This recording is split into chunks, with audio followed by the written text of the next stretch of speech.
We're here. We made it. Hello, everyone. Hi. Hello, everyone. I am Ascella. This is Backstage with Ascella. I am a magical idol. I am doing my introduction all out of order. Hi, Lark, and welcome, Kat. We have a guest today. Yay! Hello. Y'all. Okay, so I did a bad thing this time. We talked shop before I went live. We were talking about sewing machines. We were doing it. We were absolutely talking about sewing machines and the fact that we have been neglecting our sewing machines and they need a spa day. Yep. So true. Yeah. I mean, who among us as a sewist is not guilty of pushing that sewing machine just to past that 1 year maintenance mark, right? Like, get it serviced every year. Yeah, right. Yeah, right. Like, that's gonna happen. Uh-huh. Absolutely not. No, never. But you guys, hello. Welcome to Backstage. And I'm sorry that it is out of order from how I was going to do it, but everybody will be back on track. It's fine. The Summer of Idols continues. But yes, if you want to, hi Exception, hello. If you want to introduce yourself, Kat, to the audience at large here and tell us kind of who you are, how you are, what you do, and we'll go from there. Yeah. So my name is Kat. I am, what do I call myself on social media? Kitty cosplay, but like kitty, like tea, like kitty. Yeah, and I'm a cosplay idol. I also do event organization. I've been cosplaying since 2010, and I've been doing idol things since like 2015. I do idol costume commissions, and I love sewing, and I'm a sewist, and it's all good, all the fun stuff. Yeah. You do amazing work sewing. I can't wait to like show everybody all the pictures you sent me. They're really good. Thank you. They're very good. So in other we have to keep meeting like we have to quit meeting like this news. We like literally only like see each other at cons during halftime shows. Yeah. It's not like we dislike each other. We just are very, very, very busy. But yeah, we've got to talk more lately though, which I'm excited about. Yeah. Yeah. It's been good. We need to like have like a real hangout session though. I know, right? Like remove from the 2D. Yeah. Oh my god. I'm so proud of myself because I actually hung out with somebody on Sunday. I was so proud of myself. So, had coffee and everything. I know. I was so like in the real, like, yeah. Took a day off work and, well, I took like 2 days off work in a row, but that's because I was dying after being out of town for 8 days and working 88 hours in a row, basically. Woo! Yeah. It was a lot, but now I'm back, and now I have to get started working on stuff for San Japan. Oh my gosh. Which I know you've already started on. I know, we're gonna talk about that, I promise. Y'all, poor Kat just is like me and just knows that there are things that must be done in this world, and that she is the only one that can do them sometimes. We're not that stuck up. I promise. We don't actually think like that. But like, absolutely, it's a situation where we both got into this like, oh, well, okay. And now we're in charge of things that we're like, how did this happen? Yeah. It's like I girl boss too hard. You girl boss too close to the sun. Like, but no, it's good though because you're so organized and you're so like you how do I put this? It's not girl boss. It's like you're just very like forthright and you know how to get the job done. But you're not like a jerk. You're just like no, this is it. Like you're very like regimented in that way almost. And it's really good because it gets shit done Way better than I ever do.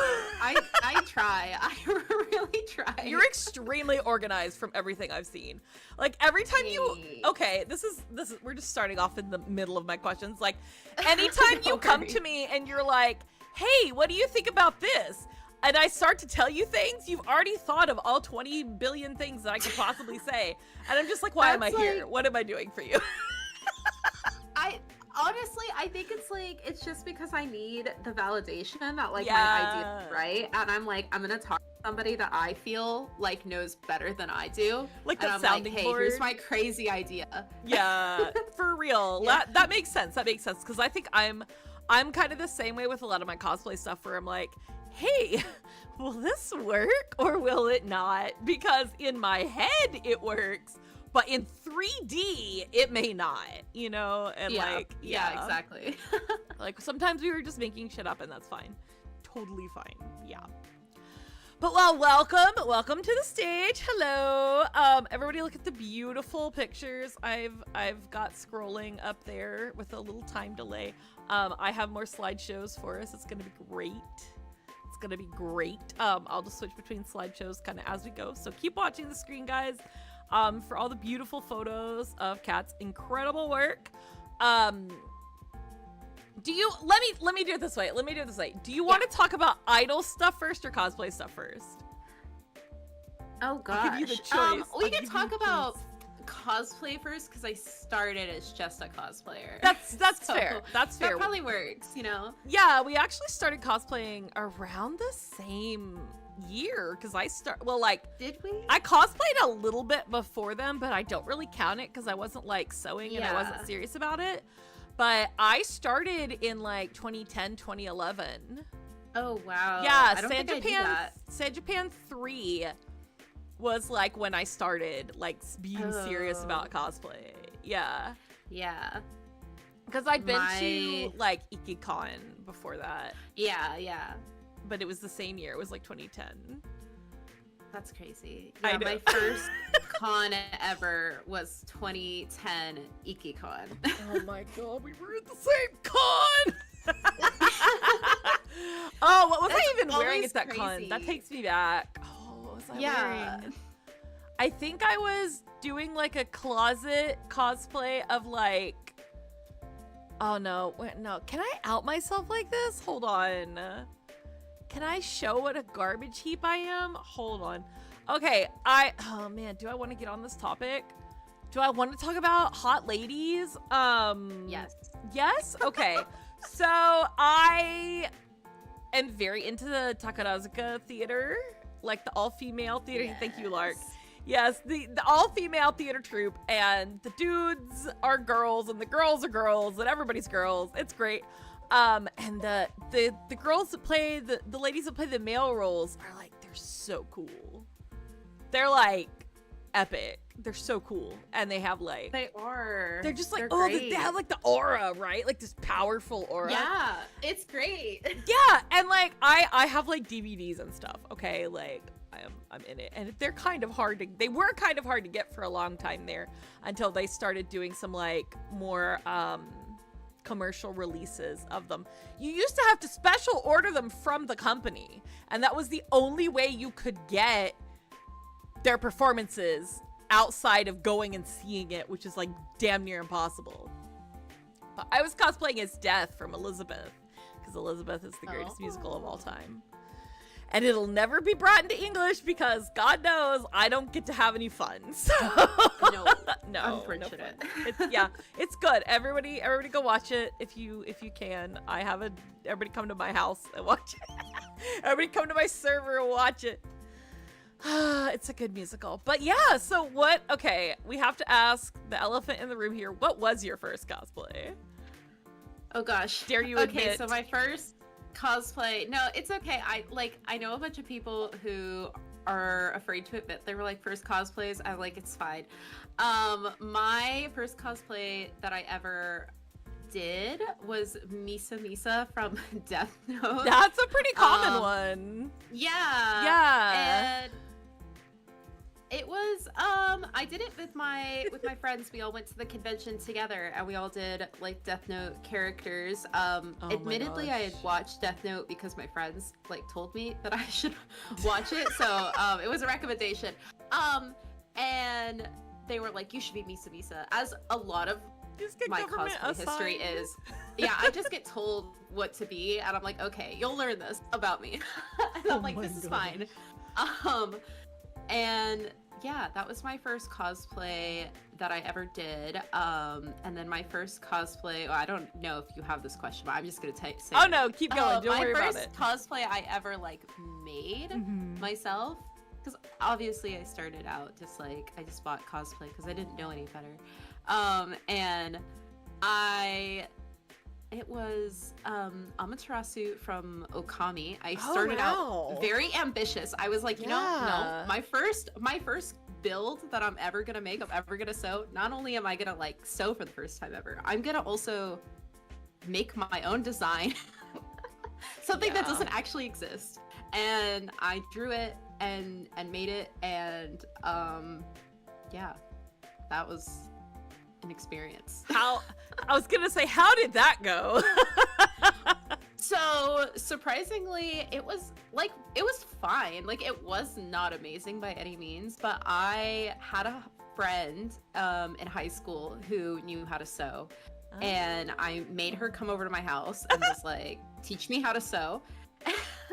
Oh my gosh. And my mom also knew how to sew, and I was like, teach me how to sew. Oh my gosh. And so we like tag teamed it all together, like my mom and my friend and me all at the same time. I was like, I don't know how to do this, but I'm gonna learn how to do this because I want to cosplay this thing.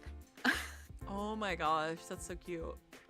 That's cool though that they were like supportive, you know? Like, I feel like some people would just like throw you to the wolves and be like, yeah, go figure it out. Here's the sewing machine, go figure it out. Which, like, granted is kind of what happened to me, but like in a positive way, in that they knew I could handle it. Like, they showed me the important stuff and then they said, go figure it out.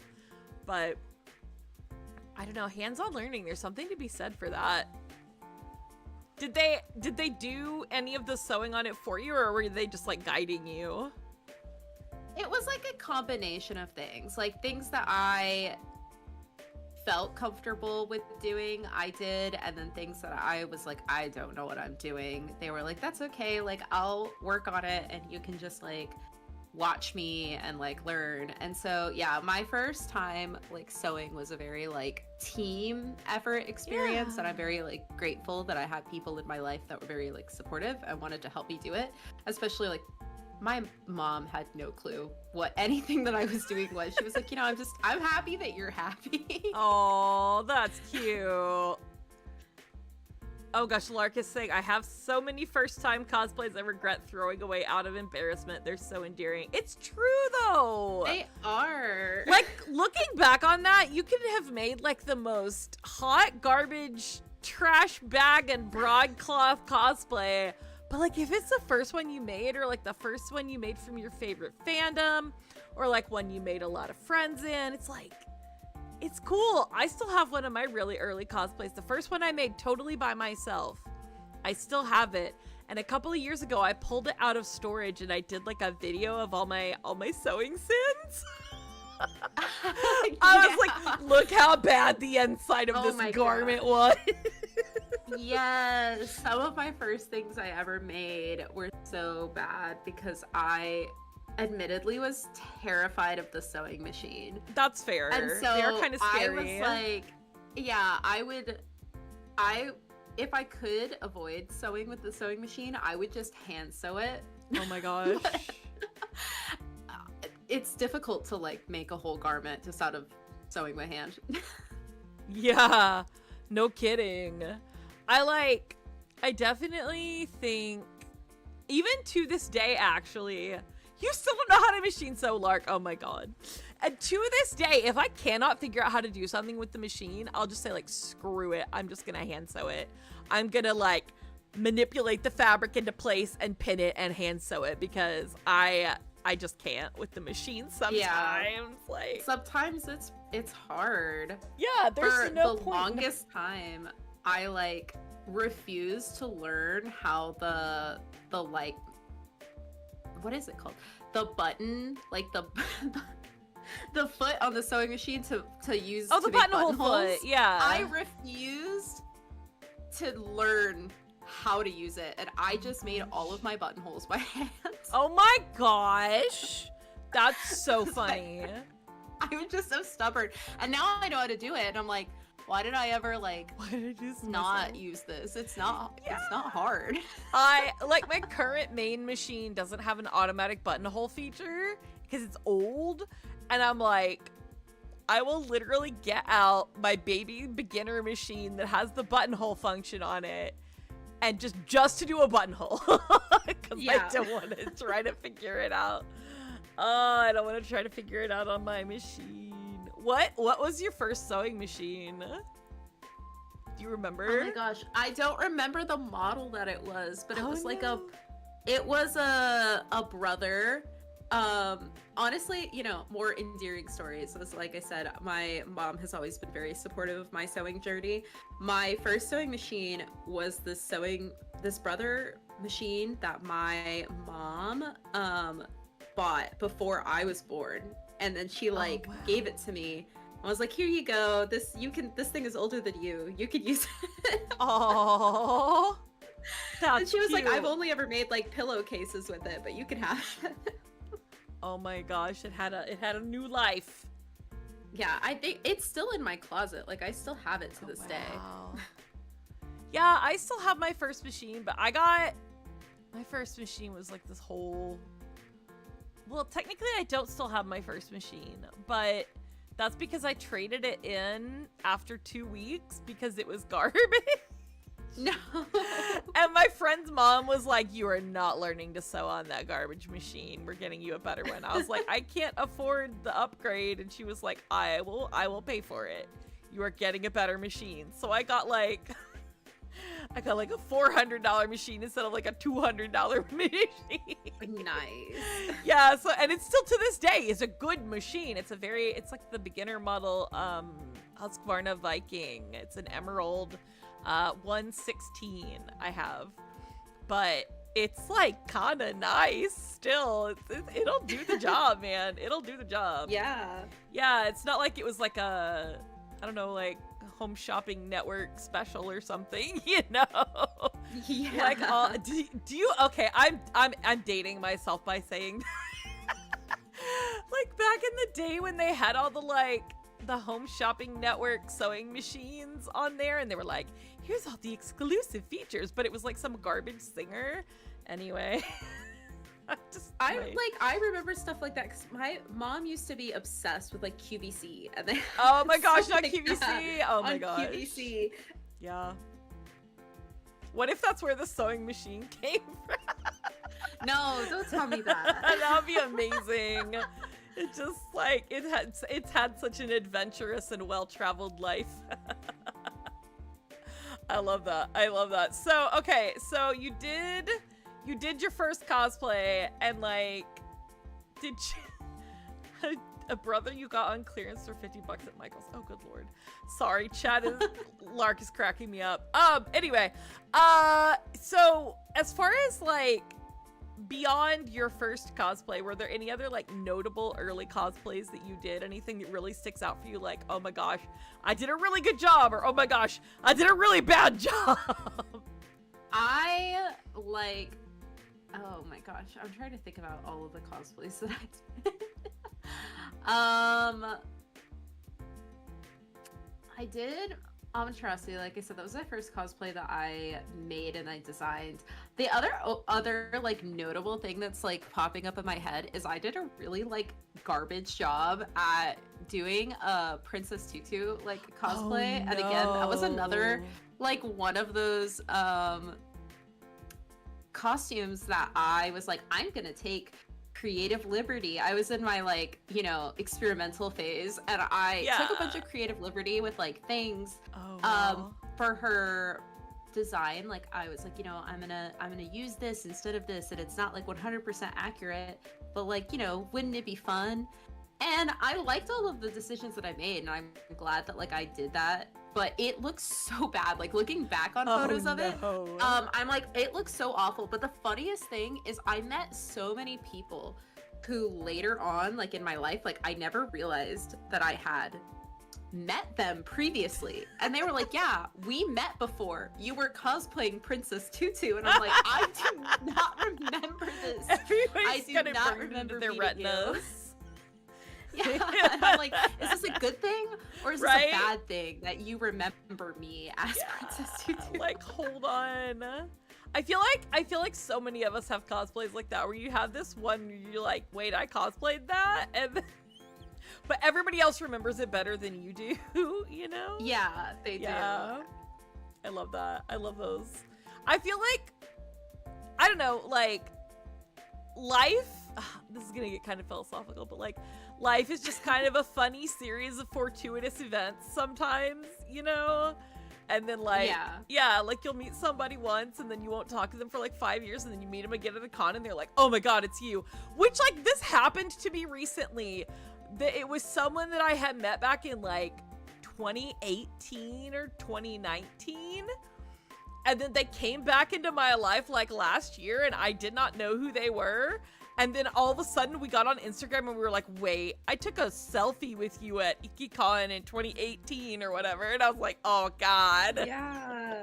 Oh god. The amount of like people that I've met that at this point I just believe people. Like when they tell me like we've met before, or when other people tell me that I've met somebody before. Like we'll be doing, like I'll be hanging out with some other like friends, and I'll be like, oh, hello person I've never met, and then my friend is like, no, you know them, like you met them before. I'm like, I did. Okay, I believe you.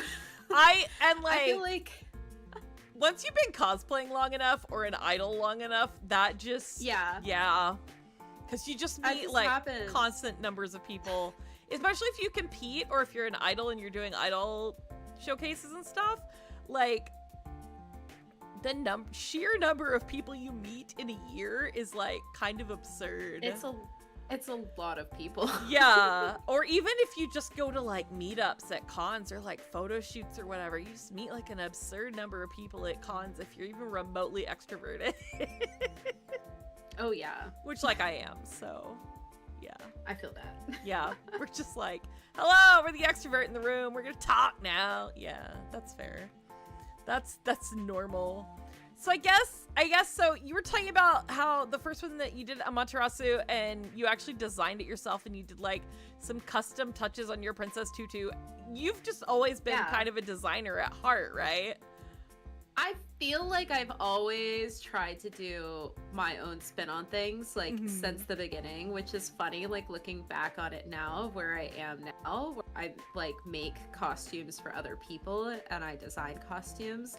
And I'm just like, oh, I've kind of always been this way, because I've always just kind of been like, no, I want to do like my version of it. Like I want to do this instead. Yeah, and it's like it's a hurdle for some people, I think, if you have to get into a situation where you have to do an original design or a takeoff, like let's say it only has a front view or something like that. Yeah. You know, I think some people really struggle with that because it's two different mindsets, the replication mindset and the like creation from scratch kind of a mindset are slightly different creative juices in the brain, you know? Yeah. Yeah. What do you since you said, you know, you put your spin on stuff all the time, do you prefer custom designs over like replication these days? It's like honestly a mix of it. Like sometimes I like doing original designs, and then sometimes after like I do a certain amount of them, I'll be like, I kind of just want to make like a cosplay. Like I just want to make a generic cosplay, do a replication of something, just like a 1-for-1. I don't want to go do anything too crazy, and then I'll like rotate between it, right? So I've been doing a lot of idol costumes the past like couple of years, and I like made a goal for myself for like 2025. I just want to do like one normal cosplay, which I have in the works. Like I have the pattern pieces cut out, and I just have not made it, but it's sitting like in my craft room. I'm not gonna lie, you're definitely one of those people where when I run across a picture of you cosplaying something that's not an idol, I have to do a double take. I'm like, is that cat? Yeah, it's so weird. It's like not even a bad thing though, because it's just about versatility. And so what if you have like your brand a little bit, like it's kind of like how people make fun of me for making jackets all the time. It's just like, oh yeah, it's a jacket, I bet you're gonna make it. And I'm like, no, I'm not buying the fabric for it right now. Yeah. Yeah, I mean, like, there's nothing wrong with having something that you do a little more than other things, I think. As long as you're happy, that's what matters. Which I think that's good that you have that goal to, like, okay, this year I'm gonna make like one like not idol or not idol. Yeah. Yeah. Do we get any hints, or is that gonna jinx it? Oh, no, I'll tell you. Okay, so I'm like super late to the game of like playing Fire Emblem. I know that game came out in like 2019 or whatever, like Fire Emblem Three Houses. Mm-hmm. But my partner really likes Fire Emblem Three Houses, and then I finally got around to playing it last year in like the holidays. And I was like, oh my gosh, I need to do like a Fire Emblem cosplay because like I love all of the characters. Yeah, so, it has really good characters. Yeah, and then so what I have cut out that's is sitting in my craft room. I don't know if you ever played the DLC for Three Houses. Yeah, but they have the like other like alternative outfits that they give you like options to put all of the characters in, and I making like the summer uniform for the girls. Oh, I like that because one. in my like you know, I'm such a busy person. I was like, if I can make one costume and then I can just switch out wigs and be whoever I want to be, yes, that's like the best way to do it for Absolutely. me. So because it's just one outfit and you put all of the characters in the same outfit, I was like, I'll just make the summer uniform and then I can be any of them. Yeah. But I have is in the works, and I was styling a wig for Dorothea recently, so that's probably who I'll do first.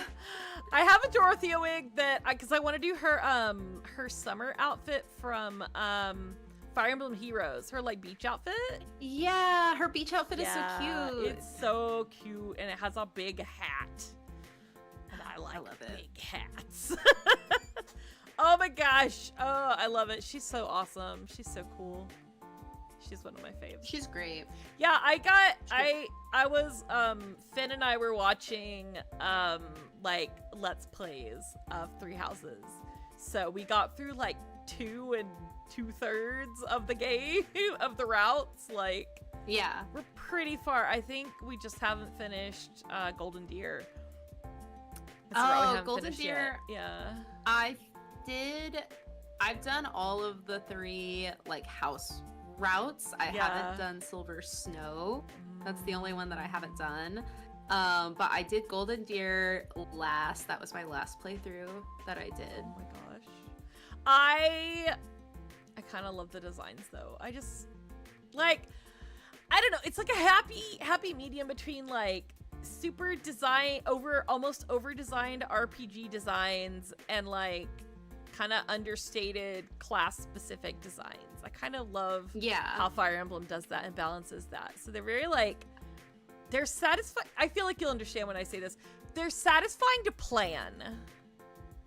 Yes. If that makes sense. Like they're like, fun to figure out like all of the ways to like make it work. Like you're like, ooh, I can do this, but it's not like so overwhelming. Yeah, exactly. It's like it's not quite Genshin levels of like hurting my brain with the construction, but it's like, it's good because I also want to make, there's a couple other outfits from it that I eventually want to make. It's like I have the materials, I just have to kick other things off the to-do list to make them happen.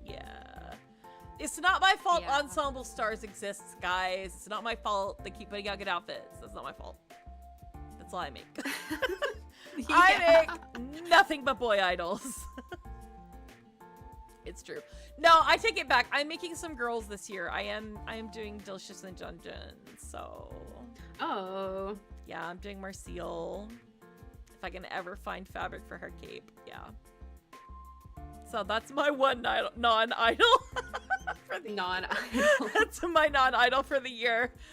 I'm gonna finish her. Gosh darn it. Everybody needs their like yearly non-idol, right? Yeah, it's true. Like, but it's still really, really funny because I mean, people don't, since I don't perform as an idol, right? Like on stage and stuff like that. People don't like look at me, I think, as an idol cosplayer. I'm just a cosplayer who does idol. I don't know. Like, I feel like there's a distinction there, but then we look at like you and it's like you and idol are this, your picture is under idol in the dictionary. Like, you know, you're on the Wikipedia article. So that's just like what I've made my brand. Yeah, exactly. You've made your bed and now you may lie in it comfortably and peacefully. But no, but see, I feel like you can't, and I think you'll agree with this, you can't complain about being slightly leaning towards idols all the time just because you're making idol costumes for other idols, and that's cool. That's super cool. It's very fun. I have a fun time with it. Yeah, and you get to make, I'm assuming that, see, I've seen a lot of performances from you in Love Notes, so if you guys don't know, I guess we're gonna jump topics for a little half a second here. Kat is in an idol group called Love Notes. They're awesome. Yes. I have known them for many a year. I have known you guys almost since like almost the beginning, like pretty close to the beginning of your time span in the world of idoldom.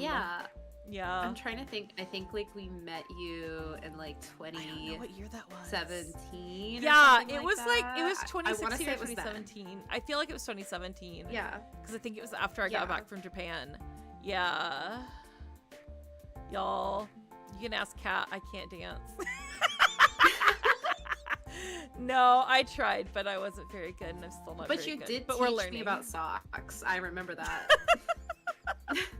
I'm so sorry. No, it's great. I didn't know like anything about like sock dreams or socks or anything. And then I learned. I love Sock Dreams, guys. Not as much as I love High Smile, but I love Sock Dreams. Good website. Excellent. If you ever need like those like the schoolgirl socks, you know, like the Japanese schoolgirl slouchy socks, Sock Dreams carries them all the time in a bazillion colors. Do. Yeah. And that is like, yes, Sock Dreams. Yes. So it's definitely the go-to for the socks, guys. But anyway, and they have very good sock glue. They do have good sock glue. They do. I like theirs, and I like is it Assist that has sock glue? I think it's Assist that has a good sock glue too. But Sock Dreams is all you'll ever need because it's also, if you're in the US, it's domestic shipping. And we like domestic shipping. It's great.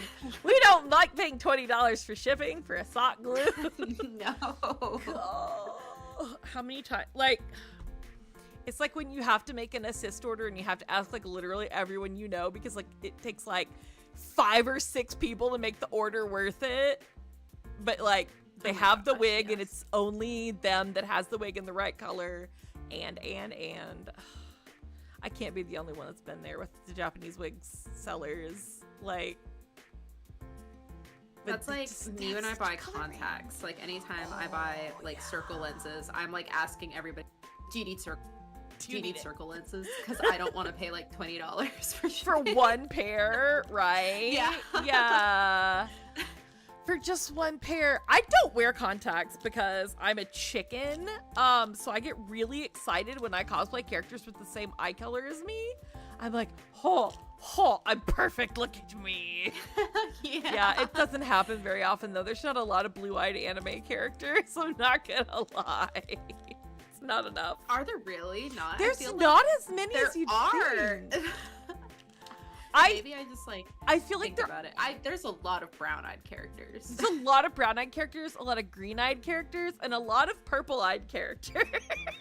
Yeah, that's fair. That's so much like... purple. Which, I mean, just takes you back to, like, My Immortal or whatever. But, like... yeah. Yeah. Everybody wants to be edgy. Yeah, just like, okay, purple eyes. Sure, that's normal and naturally occurring. Absolutely. So jumping back to the cosplay topic, since I kind of touched on, you know, you making stuff for other people, what kind of talk me through the process of, like, not necessarily even just for other people, but like the process of creating an original design or like a spin-off kind of a design. Like, where do you start? What do you start with? Oh my gosh. Okay. Sorry, the big question. So typically when I guess it depends on if it's like if I'm doing it a totally original idea or if it like I'm doing a spin-off of something. Mm-hmm. If I'm doing like a totally original idea, I'm very millennial core and I will make a whole Pinterest board. Yes, very good. And I like making Pinterest boards of things that I like have inspiration for. So if I'm like, oh, you know, I want to make this thing and I want to make it like from decade or like look like a certain like aesthetic or whatever, I will make a whole Pinterest board of things for that, whatever it is, you know, aesthetic, whatever. And then I kind of like take inspiration from that whenever I start designing it. So then I kind of just like sketch out the idea and I reference like whatever is in my Pinterest board. If I have like a reference for something, so like I'll just, for example, I'll like my Sakura that's like on this slideshow. So that's not like the original design for that Sakura outfit because that was a Love Notes cosplay and we kind of wanted to make all of them look the same, but I use Sakura as like the reference, like the outfit. So kind of the same, like I'll use the reference and then I kind of just like sit there and I like sketch it out until I figure out what I like. That makes I know sense. that's like not that like amazing, but like that's kind of what I do. And then if it's like I want to take a twist on things, like sometimes honestly what I do is I just like look up other people that have done the same cosplay and I will find like, oh, I really like the way this person did it, like they incorporated this fabric or this element to it that I didn't think about. And then I figure out like how I want to do it myself. So for like idol cosplay, a lot of the times if they're live like stage versions, they do them very different from how they do them like in anime or the game. Because obviously like translating 2D to like 3D. And then so I usually like try to reference like stage versions of costumes. So like the No Brand Girls outfits that Love Notes did, which is like cycling around up here. Also, like that was based off of the Muses like stage versions of No Brand Girls. Yeah. So we use like that for reference. Or then something like Mikudu, which is totally original. Like we came up with like concepts that we wanted. So we were like, okay, you know, that kind of goes to that like aesthetic where we were like, we kind of wanted to like 2010s like punk kind of vibes. And then I just saved like a bunch of like other outfits on Pinterest and like on Instagram that had that vibe and then kind of like compiled it all together. That makes sense. And I was gonna say to what chat said too, that like to see what texture fabrics people use and stuff like that. Do you ever look at something and you go, oh, I see how you did that, you are cool, you are valid, I do not want to do it that way? Yeah, that does like there's a lot of value in that actually, when you're like, you know what, that is a way to execute it that I would not personally have done. And not that they're bad or wrong, just like that's not my vision. And so I now understand that if I were to start heading down that path, it wouldn't be my vision, and so I can go in a different direction, you know? Exactly. Yeah. And like when you do like the Pinterest boards and stuff like that, do you find that you're pulling like wholesale elements, or is it more, are you doing like, okay, I'm pulling the skirt kind of vibe from this outfit? Are you pulling vibes, or are you like wholesale, like, okay, I like this cut of the vest, or I like this fullness of this skirt and stuff like that? Which do you lean towards more, if at all? I feel like it's like honestly both. Like I have like I'll just use my little like idol Sona as like an example. So I have a whole Pinterest board for her where I was like, I want her vibe to be like coquette meets like cowgirl. So Okay. I have a whole Pinterest board where I saved like vintage like cowgirl and like barrel racer like outfits, like photos of them, and then like I saved like coquette things in there, and then when I was designing her, I kind of pulled elements from that where I was like, okay, you know, I really like the shape of the top here, but then I like that they used like lace like for the like, you know, for coquette, like it's a lot of lace. So I'm like, oh, you know, I like the shape of the vest that I see, or like the shape of the bodices that I see in some of these like cowgirl outfits, but I'm gonna add like to it because that's like very coquette. So like it's like a combination of things. Yeah, that makes sense. Yeah, it seems like it's very like you go into it with a very deliberate like vision and a like, okay, I like this, how do I like mash them together and make them mash like, it together. Mash it together. Just do it. I mean, that's kind of what I did when I was designing my outfit here, was like I was looking at like the shoulder cape, for example, is a nod to Idolish 7 having shoulder capes like constantly. And like the epaulettes kind of actually a nod to like the like girl boy genderless like Utena kind of stuff, you know? So yes. Yeah, so you just kind of find the different pieces and you go, okay, like how do I take this and put it in my language, right? Yeah, exactly. Do you prefer the design process or the construction process? There's a hard question, right? Both of them have their pros and their cons to it. Fair. I love designing, but sometimes, you know, I get like artist block, but I feel like everybody does, right? Yeah. But designing is really fun. And then I like constructing, but honestly, the part that I like about constructing the most is I like adding like all the fun little like details to it. Like I'm like, oh, you know, I'm gonna rhinestone, or I'm gonna make these bows, or I'm gonna add these like little, you know, sequin details or whatever, or I'm gonna satin stitch these appliques. Like that's my favorite part about it, and not like the base construction. Like I'm like, I have made so many circle skirts in my life, and if I honestly could like never look at a circle skirt again, I would love to do that. I don't know how to tell you this, but I know. Circle skirts will curse me forever. Yeah, you're kind of stuck with those in the idol. They look the best. However, you and horsehair braid are besties. Me and horsehair braid are besties. I have so many like I have so much horsehair. Like I'm like, oh, you need like 2-inch horsehair? I got that. I got that. You need 1-inch horsehair? I got that. You need it in black? I got that too.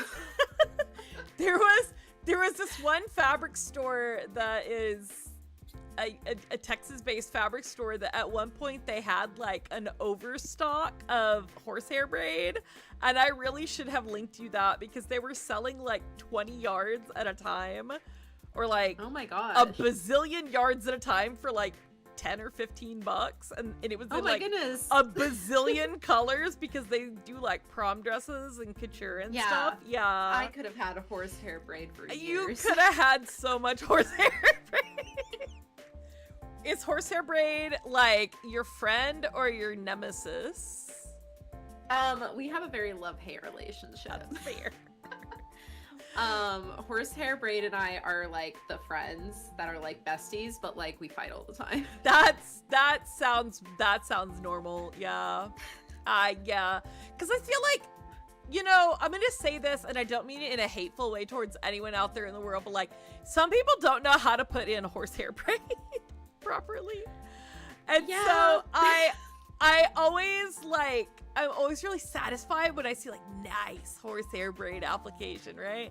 But then I remember like the 3 or 4 times that I've worked with a lot of horsehair braid, and I'm like, yeah, about that.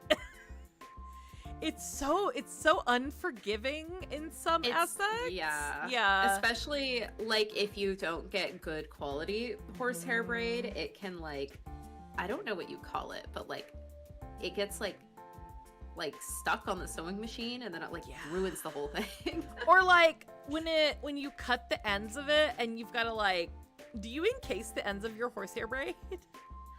Or do you like so I pricey know that one, I could basically? do it like more properly because I've seen people do it with like ribbon where they actually do like a full on like encasing it.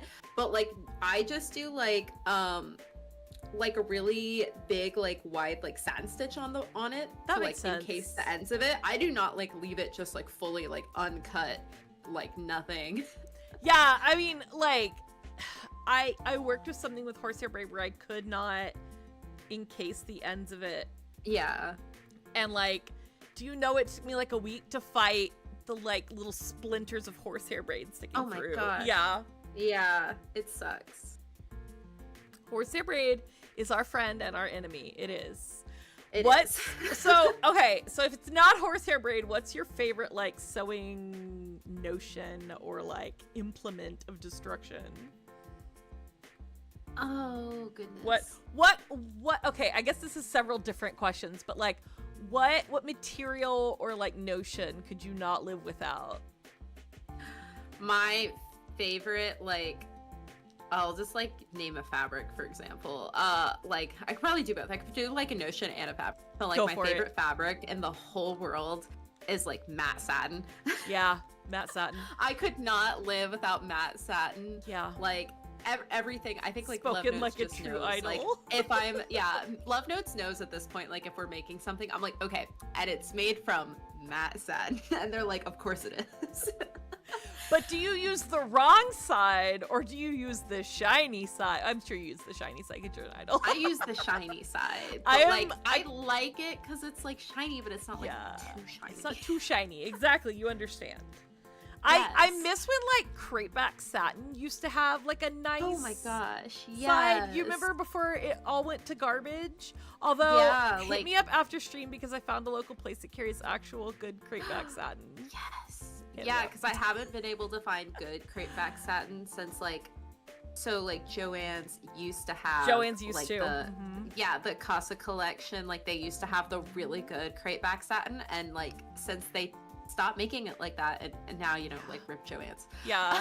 I mean, it started looking like the moon with it. like craters and mountains of the crepe texture. It's like wild because I've bought crepeback satin from like other brands and like stores, and it's just not the same. It's not the same. It's like not the same weight, or it doesn't like, feel the same way. When it was like nice and hefty and like thick, and then the crepe side looked like crepe, and the other side looked like satin, and it was perfect. Yes. Yeah. Yes. I have a couple of cosplays made from the old Joann's crepeback. Yeah, I do too. I can't get rid of them ever because I'm just like I look at them and I cry. It doesn't exist anymore. I know it doesn't exist anymore. Exactly. Oh, Joann's, why'd you leave us? Like, we disrespect you, but also we need you. That's another, like, we're besties, but we fight. Yeah, exactly. Like, Joann's has wronged me more than than not, but, like, also, what am I gonna do when I need thread?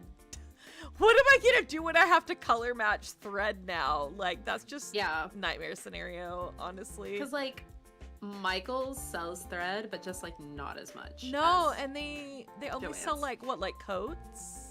Yeah, and I don't like coats as much as I like Guterman. But like now, I don't know because now they bought Joann's. They can buy Joann's IP. Yeah. So maybe we'll get lucky. Maybe and we'll get Guterman there. I need hope. What site was it that carries the Guterman? Oh, Wallach carries the Guterman. The like sample book, but they've been out of it because everybody bought it when Joann's went under. Yeah, it's so hard to buy fabric online now. It's so bad, and like, I don't know, like, I have my favorite websites. I think we all do.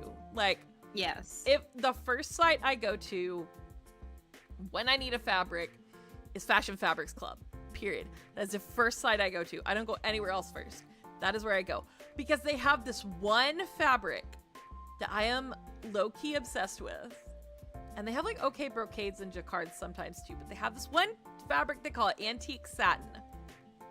Oh. And if you've seen that orange coat I did 2 years ago that I wore like everywhere, that is made, the orange is the antique satin.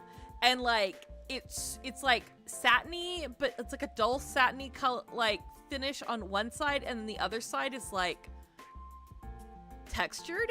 It's like slubby. Yeah. It's really nice. Oh, nice. It's like one of my favorite fabrics ever. If I had to pick one fabric to use for the rest of my life, that would be it. I feel But that. yes, yeah. What okay, so matte satin is your fabric Matte bestie. satin. What's your notions bestie? My notions bestie. I would absolutely die if I didn't have my like bias tape maker. Do you have one of the automatic ones, or do you use the little, like, I have iron like ones? the manual ones that are like made out of like metal, but The like little I wedges? love her so much. Yes. I'm not good at like- using them, but I need them all the time. Yeah, like when I learned how to make my own bias tape, that was like a game changer for me. Yeah, it's super over when you learn how to make your own bias tape and you get good at it. You're just like, yes. I have a roll of bias tape that I made out of tinsel, and I just call it a cinnamon roll because I accidentally made like 10 yards of it. Oh yeah. And it's just this big roll of like, I think I made like 1 yard of fabrics worth, and it just, Yeah, it was one like a yard of fabric. bazillion. Yeah, it makes like 10 yards of bias Yeah. tape. I'm pretty sure. Like It at was least I so read that many. at one point. Yeah. It's And so it's much.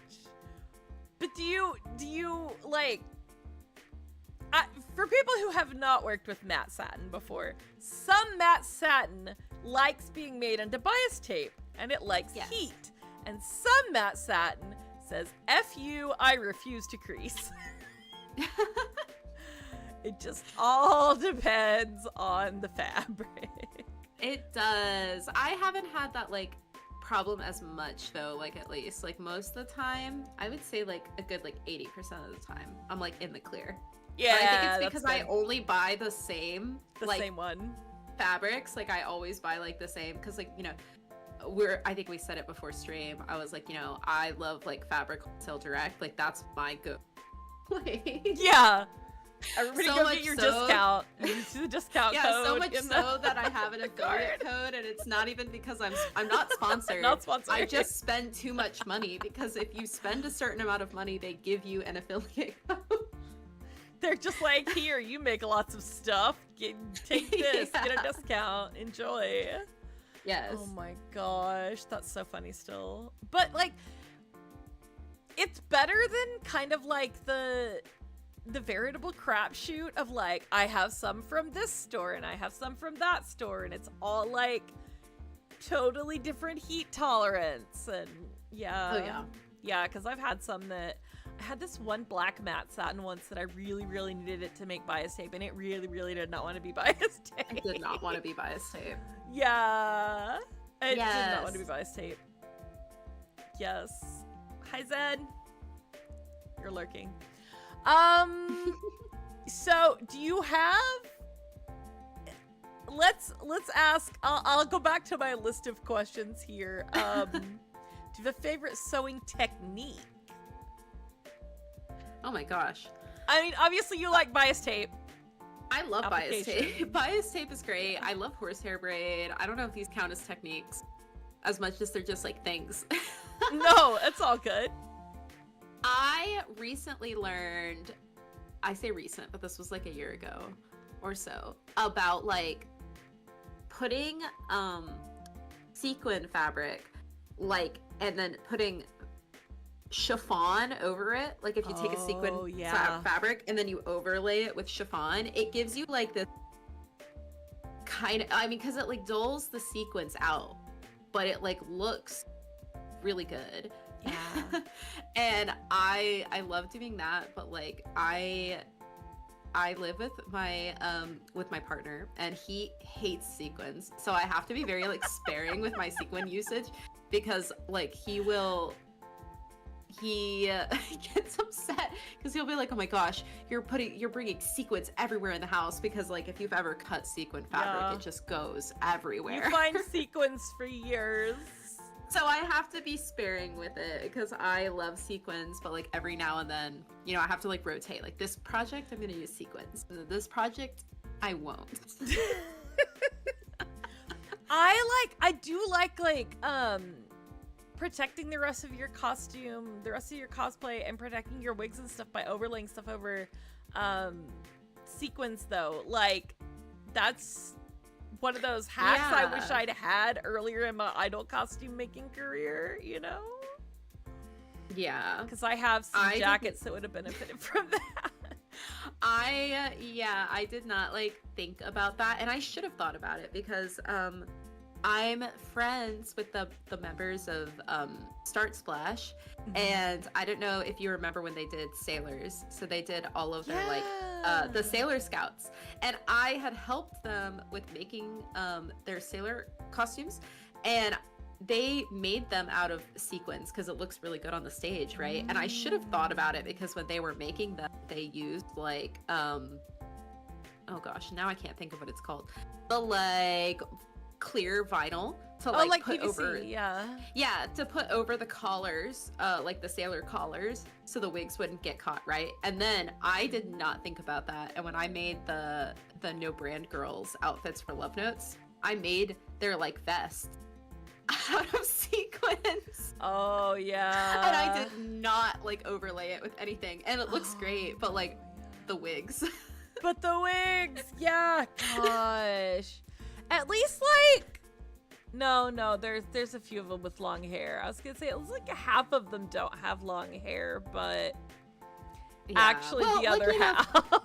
Yeah, we just did like BB, so it was like me and I was Nico, and then we had like Maki and Ellie, and so like it was only like 3 of us, but still, yeah, I felt bad because I just like did not think about it. Like I'm like, yeah, sequin, it's gonna be great, it's gonna look great on stage. I've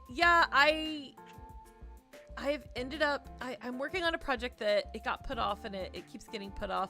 I'm like halfway through these vests. They're like Idolish 7, but they have extensive panels of sequin fabric on them, and I kind of want to take them apart and redo them with something covering the sequins, because it's going to be like sequins in my armpit because they're vests.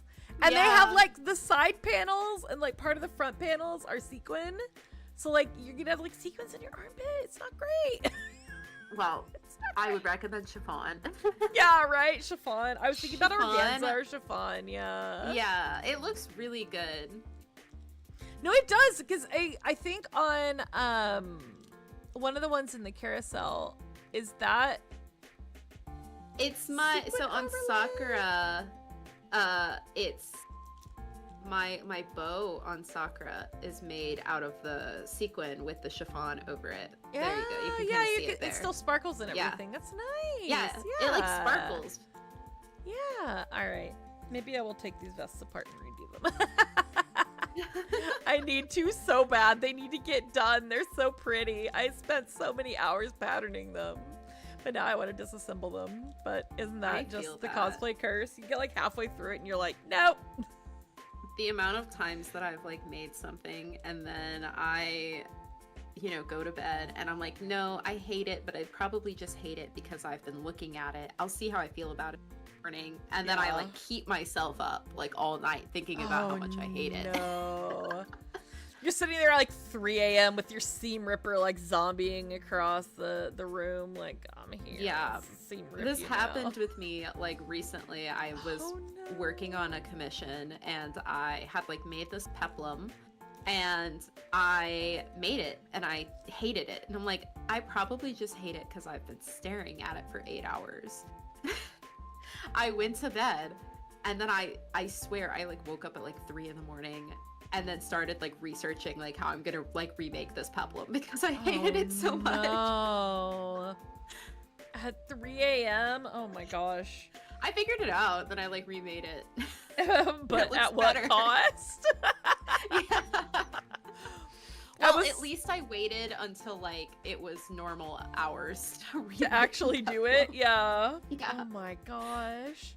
Do you have any like any like horror stories about cosplay construction? Like anything that just went like horribly wrong and you had to fix it, or horribly wrong and you couldn't fix it, that you're willing to admit to at least? Some of us hide our sins, it's okay. I think like it was one of the first, I made a really horrible like rookie mistake one time. Oh, Like when Love Notes was still kind of in its infancy, and I was making circle skirts for everybody. It's always circle skirts, right? And oh no. I decided to make them like half elastic waistbands. So like the front half was like interfaced, so they were like flat against the stomach, and then like the back half was like elastic, right? But I did not think about the fact that you are supposed to make your like elastic casing bigger than your elastic, so the elastic like can stretch. Oh no. And so I made everybody half elastic waistband skirts for like 9 people that were like literally you couldn't put them on because they did not actually stretch. Oh no. And I was like so upset about it. I'm so sorry, guys.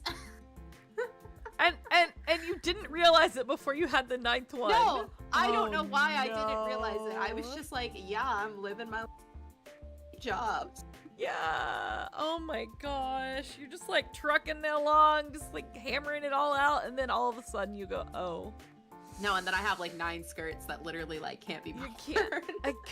How'd you fix it? What did you do? Did you remake them or what? I'd had to like cut into the waistbands and like remake them with the waistbands. Oh my gosh. I mean, at least it was like just the waistband, right? But like, yeah, it still sucked. Yeah, no, yeah. Especially if you're doing a waistband the like quote like right way, right? Like it's a pain. It's a real pain to remove it and redo it. Yeah, absolutely. It does suck. Do you have any? I'm trying to think about like go ahead. Else. Oh yeah, we love horror stories. Or any like regrets where you're like, man, I sure made this, and now I'm kind of like, why did I do it that way? Because I think those are fun. I think it's good to have like a healthy dose of like humility about our projects where we can look back and go like, man, sure. I nailed that, except for this one little thing. I have like a curse of like within Love Notes, and it's so funny that we always joke around in our group that my costume is always the first costume to break, which you would think it wouldn't happen because I make the costumes. You would think I would know how to like make it so it doesn't break, but for some reason it's always me. Like nobody else's costume breaks. It's always my costume that breaks. Like I'll have like a chain will fly off or a button will pop off or something, and I'm like, why is it always me?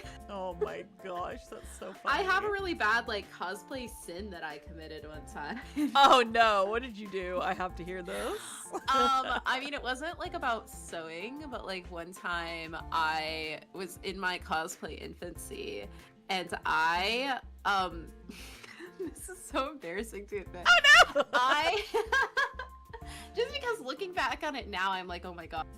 I super glued like stuff to myself. Like instead of spirit gumming, like using spirit gum to like spirit gum, like I made I don't know what the proper term for it is, but you know, like armor that's like on your hands. Yeah. Instead of like being smart and coming up with a way to like attach it to myself or like using spirit gum, I just super glued it to me. Oh my gosh, your poor skin! I'm not sure if that's better or worse than my friend who has admitted to hot gluing stuff on to the skin. So I don't know either. It's amazing. It's good to know that's a universal cosplayer experience. We've all committed like horrible cosplay sins. Oh my gosh. I'm trying to think of what my horrible cosplay sins are other than like just not finishing edges. Just absolutely not finishing edges and just having the innards like fraying horribly. Or like I don't know, not like still working on the outfit while you're at the con. Yeah. Yeah. Yeah. We try not to do that anymore.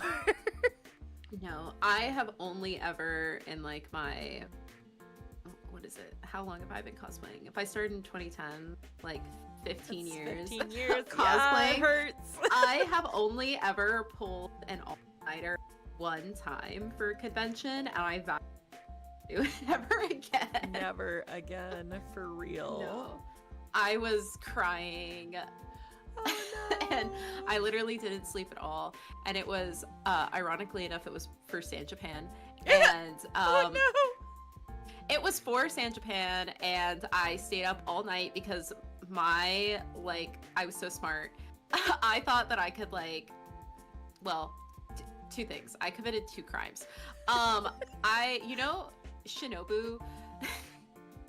So I had the bright idea, which to be fair, it looks gorgeous, but I had the bright idea for like Shinobu because her, what is it called?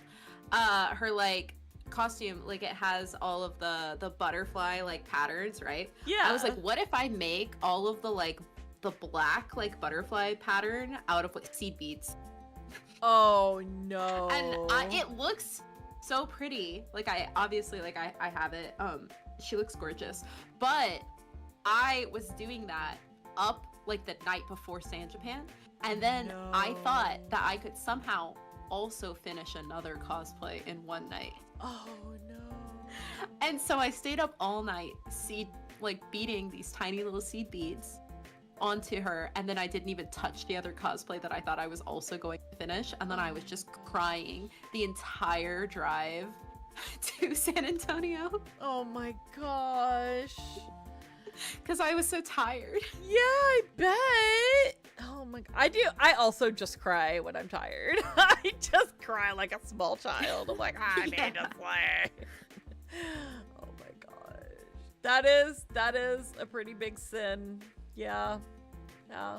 But what's really funny is that had to have been like relatively recent.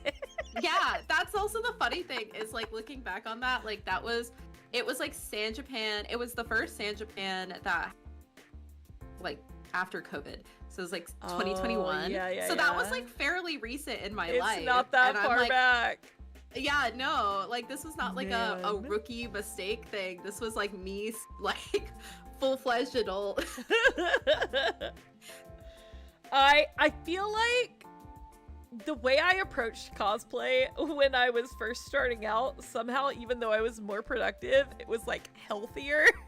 And then I went through like the crunch years, and now I'm back at the like nothing gets done. So like I need to find the happy medium where stuff gets done. We don't crunch. We don't cry. Like, see, I've gotten to a good spot with it when it's my own things, like something for me, like a personal project, where I'm like, if it doesn't get done, it doesn't get done, and I'll just like work on it for this like thing. I have cosplays in my closet. I could just. But the problem is like once you start doing commissions, it's like I have a deadline and people pay me for this. Yeah. I'm gonna swap over to looking at, let's see, some commissions. This one, there's some of your older commissions. You gave me some of your older ones and some of your newer ones. My older works. So, tell me a little bit about these. So, the white outfits are outfits I made for Love Notes, and then the purple one was actually my first costume that I ever made for Kittea. Oh, wow. Yeah. Yeah. And if y'all don't know who Kittea is a literally international Kai Guy idol. Like, she's amazing. She's from Houston, right? Yeah, Houston originally. And she's just like, I followed her for so long that I can't even remember the first time that I saw her perform. Because she's just like, she's always been there in my mind as an idol, because it's so crazy. Yeah. And to see her like doing so well, which like is just amazing. She's so cool. She's very cool. But yeah, like I having seen like some of your other stuff, I'm gonna punch my mic apparently. Let's swap over to some of your newer stuff. And you can see just the difference in the finishing and the sensibility. Like, it's so cool. I see your chiffon over sequins on all these. Yeah, I used Yes! it more. That I in like see it. Barry's outfit, I did it, and then I also did the in the other what are they called? Oh my gosh, magical girls that I did. So what are all of these? I wasn't exactly clear. Are all of these commissions for other people that you did? I know I saw a couple of that were love notes. Yeah, the love notes ones are all like, those are love notes, and then all of the other ones I think that are in here are commission. If I remember, Barry was a commission, and then I did V, and then yeah, that's Paida. There's Paida. Silly. Send me pictures. I'm like, send me pictures. It's like, okay, I don't have like. So yeah. I guess I didn't even realize that you had done those outfits for her. Like, I don't think I knew that it was you until I got these pictures the other day. Literally. I'm so bad at like advertising myself sometimes. I'm like, yeah, I did this stuff. Like, iconic. The pink one is so iconic. Yeah, that one was really fun to do. And then the purple one was also really fun for Secret Moon. And then Barry's costume, I'm in love with that outfit. Like, honestly, I would wear that myself. Cute. I was so sad to like give that one away. Like, honestly, like, it's one of those ones. Like, if I could have kept it, I would. Oh my gosh. No, it's so cute though. Like, how? So on all of these, how much input did the idol or the commissioner have on like the design? Or was this all you like bouncing stuff back and forth with them? Like, how does that process work?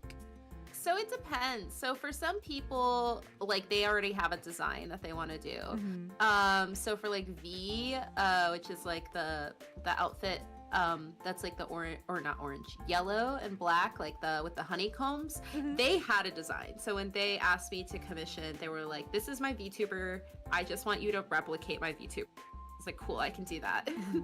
And then so for outfits, like Barry's outfit was totally my own design, and I just asked her to give me like ideas that she wanted. Like, I was like, okay, you know, what's the vibes? Obviously it had to be pink. Then she sent me like a bunch of inspiration photos, like, I like this, I like this, I like, you know, cold shoulder tops, I want it to have bows, it has to have strawberries in it, stuff like that. And then I kind of like design it and then send it to them, you know, and get feedback. Do you want to switch anything, etc., etc. For Kira Bat, which is the one that's like the black and red, she also had a design already, and then we kind of went back and forth on the construction of it. So I was like, here, you know, this is what I think like we should use, and she had kind of like come up with the idea of using brocade. So I had a black satin, and she was like, actually, do you think we could like make it out of brocade? And I was like, that sounds like a great idea. I love that. So I try to work as much with people that commission me as much as they want me to work with them. Like, if they're very like, you just do whatever you want, I'll do that. And if they're like, no, I like have my own design, or I want to be involved, then I could go either way. That's cool. Like, I think that, you know, especially when you're making an outfit for an idol, like, they do a lot of times have a theme or an identity already, or an image that they want to stick to. So I can see where sometimes it would be like beneficial to like really dig in and get more of the like bounce back and forth on it. I love that honeycomb fabric. What? The black honeycomb? Is that the like black with the yellow? No, yeah, no, the like the sleeve fabric. Oh, the sleeve fabric. Yeah, that's crazy. it's gonna have to like circle back around. So some of the fabric on that one, I like did it myself. So those honeycombs on like the transparent fabric, I did that honeycomb like on my own. Like I like patterned it all out, and then I like made like little like satin stitches. Oh my gosh, yeah. That's crazy. On that one also, the inside of the jacket with the black fabric that has the yellow honeycomb, so that fabric is Yaya Han's like black honeycomb. I think it's like scuba, right? And so it's like it's a black fabric and it has like a honeycomb design on it already. And then what I did is I traced the lines with puff paints to make it yellow. No kidding. That had to take forever. It took forever. I think it took me like 12 hours. Holy moly. It was a lot. But I mean, it looked really good, so you know it was worth it. No, it looks. You can't even tell that it's puff paint either. Like, puff paint has its uses, guys. Don't knock puff paint. Does okay? Have its uses. Yeah, like even in like highbrow cosplay. Dang. No, it looks amazing. And then I love the yellow, the black and yellow. It's so cool. It's so good. I love like the structure. Is this like a tearaway thing going on with the pants? Like, yeah, so the pants have one of the pant legs and then one of the arms has like a zipper where you could like remove it. Yeah, and that's kind of funny. So when V sent me that design, they were like, "This is my VTuber. I just want you to like rep my VTuber." I was like, "I can do that." And they never specified if they wanted the zipper to be functional. And I just decided I was gonna make them functional. Oh my gosh, I love that. That's amazing. And then I know you were talking about the black and red one. Let me go back to that one. The black and red one is Kira Bat. So she's like a vampire Batgirl. So her outfit, she had like a couple of designs. I think she had like 2 or 3 designs that she kind of sent me, and then we kind of went back and forth on what we thought would be better. Like, oh, you know, do we want this part or this skirt, or do we want it to be like a tiered skirt?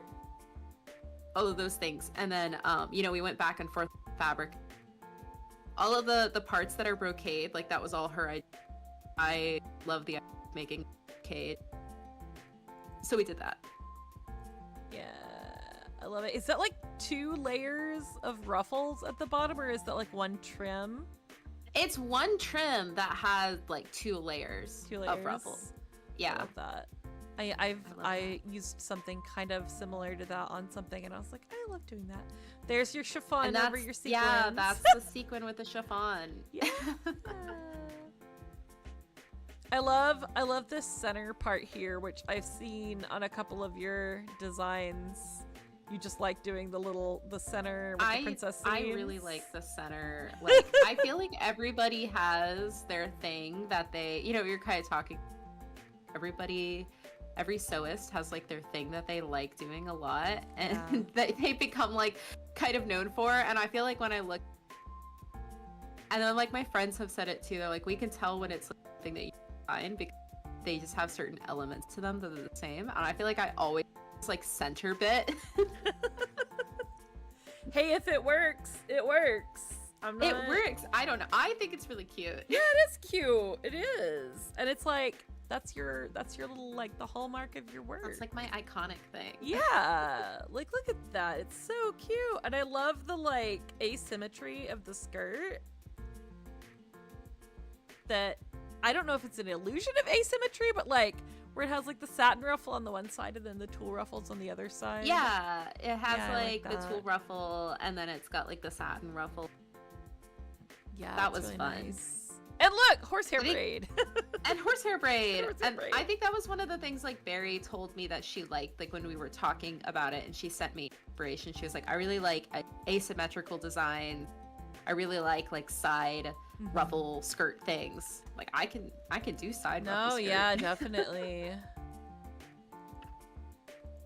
And then we have lip notes. Love notes. I love this green fabric. It's so pretty. That one is pretty. And then tell me about the process for this outfit, because this is like such an iconic Paida outfit. Yeah, so the top is actually made by a different brand. I'm trying to remember like which brand it is, but it's like a J Fashion brand was the top. Oh, interesting. And then Paida told me, like, she had messaged me and said, hey, I have this that I really like, but I don't have any bottoms that match it. So do you think that we can come up with bottoms? And I was like, yes, we can come up with bottoms. So Paida, like, obviously she has a very unique aesthetic. So we always try to fit into like that aesthetic of like this like almost like retro-y kind of space vibes whenever I make anything for her. Yeah. Funny enough, we have like a running joke that anytime that I make anything for her, I put these pom-poms on it because I don't know. I love the pom-pom trim on Paida, and so I always put these pom-poms on everything that I make for her. But basically the idea of it was to make a skirt that matched a pre-existing top and then fit so kind of the aesthetic for her. So we did colors that were the same, and then I did like, it's like a pink satin, and then it's got this like I always forget what it's called, the PVC Mm-hmm. PVC. I don't know. PVC. Polyvinyl chloride. Oh, I don't know, and I don't know. But it's like, it was like an iridescent. And then, that's cool. Yeah, and then we made matching leg warmers to go with it, because Paida really likes leg warmers. It's like a thing in her like silhouettes. She always likes leg warmers. And then I was really into making candy that year. So I made all of these candy bracelets for her also because I just wanted to. Oh my gosh. That's so cute. Like, the whole, like, I cannot believe how well you matched all of that. Like, it really works with the top. You wouldn't know that they're like two different origins, you know? Yeah. It's a very nice pulling together of like the shininess and the kind of the iridescence to offset the neon, and yeah. And the pom-poms. We love the pom-poms. And the pom-poms. We have to have the pom-poms. There's always pom-poms. I don't think I would have noticed the pom-poms if you hadn't said that, as far as like because they were on, like, look, are those pom-poms too? Yeah, there's pom-poms. So Secret Moon was like, we did the Secret Moon outfit, and when we were designing this one, she had told me that she was kind of going for something that was a little bit more retro, like idol, right? Because like idol costumes, like J Idol costumes, have kind of like changed, right? Like obviously with the trends, there's trends. So she was very like, I want to do something that's giving like very like retro. So I was like, okay, so like big skirt, we do like big like horsehair ruffles, we do tiered skirt, right? Paida is also like really good about like she doesn't like give herself enough credit for actually also very good at drawing, and she also like does designs for her outfits. So like we go back and whenever I work with Paida, like I'll sketch something and then she'll kind of sketch something, and then we'll kind of like compare sketches and be like, oh, I like this element sketch, but I like this element from my sketch, and then we kind of like combine our sketches together. Mm-hmm.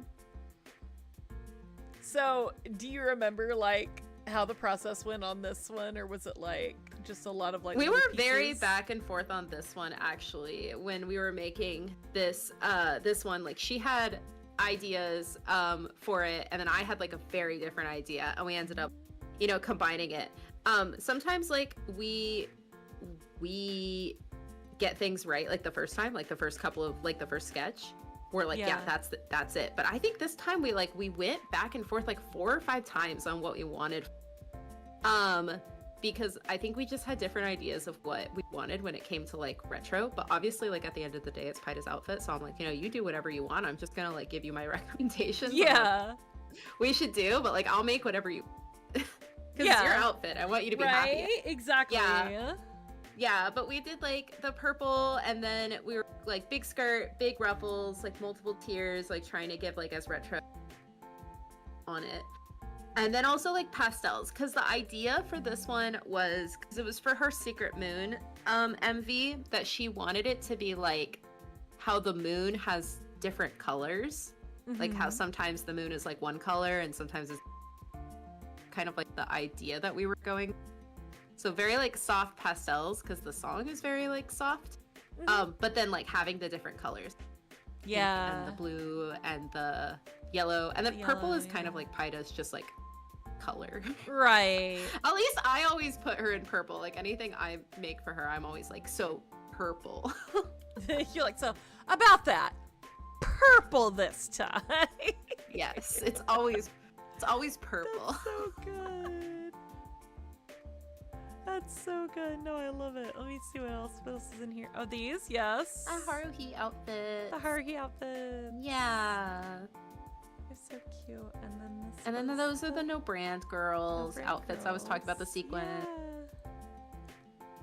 Yeah. What's the vest? That's from the commission that I just finished. Oh, spoilers. Sorry. So they haven't like they're actually okay. I'm gonna like shameless plug somebody else, but it's fine because everybody's my friend. So no, it's all good. Are you familiar with Ice Pop? Maybe. So Ice Pop is like they're a idol cover group, like cosplay idol cover group from Utah. So they were in the festival, like the San Japan Idol Festival last year, and they are debuting like their new project actually like this weekend in Houston called Hijinks. And so they're all like Halloween themed, and they commissioned me to make all of their outfits. Oh, wow. I added one in there, but you know, I guess we'll just have to watch this weekend for the full thing. Absolutely. Yeah. That's so cool. You can feel free to plug anybody you want on my channel. You can promote anybody or anything that you want. Everybody's my friend, so like, you know. Yeah. I'm the same way too. I'm like a shameless promoter for my friends. I'm like, oh, picture of friend, share. Yeah. Yes. And then this one was a commission, like the this one is just a cosplay commission. So it's not idol, but it's not even idol, but it's still sparkly. I had a friend who commissioned Iono from Pokemon from me earlier this year, and I like threw it in here because I was like, it's sparkly and I like it. I think there was more. I think there's another here. one. Yeah, there's. Let me see. I'm gonna go back all the way back. There we go. Yeah, there's the boots. And then that's the like vinyl decals, and then I think that's the crazy collar jacket. Yeah. Yeah. And of course you use sequins. Like an up close shot. Yeah, of course I use sequins because I like sequins. It's very important. She's sparkly. Yeah. Did you do an overlay on this one, or is it just like the sequins? I didn't use an overlay on this one because I did like micro sequins, so they don't catch as much. Oh, interesting. I guess it's because of the way that they're affixed to the underlayer. Yeah, I think they're also just like they're really small, so they're not as like chunky. So cool. How did you get the collar to stand up like this? What did you use? Interfacing. It's just interfacing? That's great. Well, it's like it's made out of scuba, which I used like a thicker scuba, so it kind of already had some structure to it, and I just like interfaced both sides of it because it's 2 layers of scuba, and then I interfaced both sides of it with like heavyweight interfacing. Okay. Heavyweight interface. I should have said this all. Heavyweight. And I love heavyweight interface. You're cutting out. I don't know where you're cutting out. Let me see if it's on my end. Let me see if I can figure what's going on. It could be noise suppression on Discord, so. Okay. Do I need to change anything? Let's just keep going. I think it's okay. But you were saying heavyweight interfacing is something that you enjoy? Is my friend. Yes. Yeah. That's so good. I Do you keep your interfacing like organized and labeled? Because I forget what's lightweight and what's heavyweight, and then I'm like, gotta do a swatch every time. I do not. I'm really bad about it. Like, this one looks right. I like just recently started organizing my fabric stash. Oh my gosh, that's so funny. But otherwise, I just kind of have things, and then I just go based off of the vibes. The vibes, yeah. It's sometimes sewing is just vibes. What so speaking of your commissions and things like that, what do you think is probably your favorite one you'd ever done? If you have to pick. I'm sorry, I have to make you pick. If I had to pick a favorite child. Exactly. Okay, so if we're going by commissions only and not Love Notes costumes. Yeah, not Love Notes. I'm ruling those ones out because those are like not commissions. Yeah. I honestly, I think it's Barry. I think I love Barry's outfit. And maybe it's just because it's also my aesthetic, because her and I really bonded over liking the same thing. Mm-hmm. But I don't know, when I was making it, like, this is one of those ones, like, I love outfits that I make, but I very rarely am like, I don't want to send this. I don't want to like mail this to somebody. And this is like one of the few that I've been like, I wish I could just keep it. Can I just keep it? You just like threaten to hold it for ransom. Be like, I know you already paid me, but I just like it so much. Like, I've decided to keep it. If I kept it. Yeah, like what if we shared custody? Like, oh my gosh. What do you think but it's okay. Yeah. What do you think is your most like well-traveled design? Probably one of Paida's. Yeah, because Paida's taken my stuff to Japan, which is crazy. Yeah, it did. And she went somewhere else, right? Recently? Not recently. She went to Australia. She went to Australia, right? Yeah. Yeah. So it's definitely Paida, and I'm hoping that just continues to be that trend.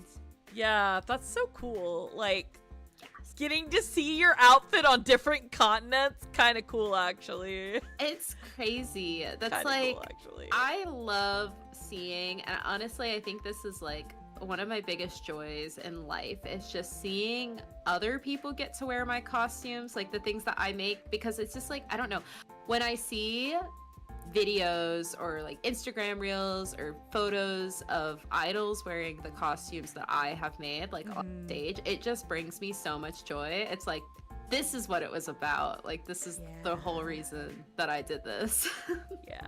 It's like, I don't know. I've only done like one commission ever. I'm trying to think. I think I've only done one.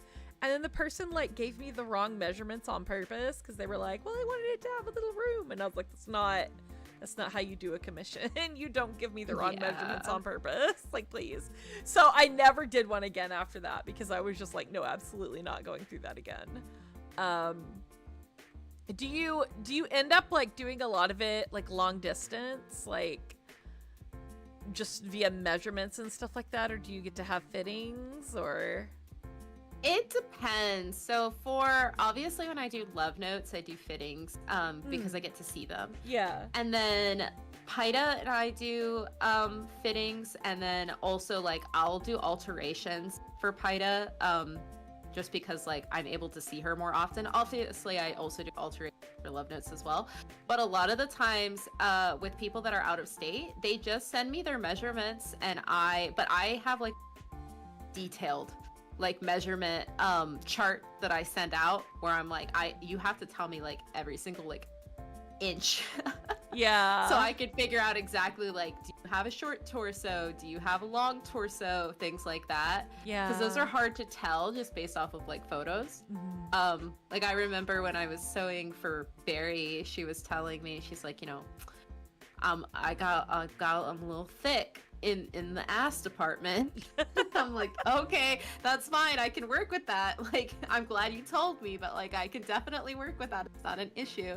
So like things like that, you know, I try to be very, you have to tell me exactly like what your body type is like and all those things. Yeah. That's the best way to go about it, I think, because I don't know if any of you guys have ever ordered something online, like ordered a cosplay, right? Where you're just like, oh, I really don't want to put the effort into making this or getting it like made to a certain degree. So I'm just going to order it from like cosplay website x.com, you know?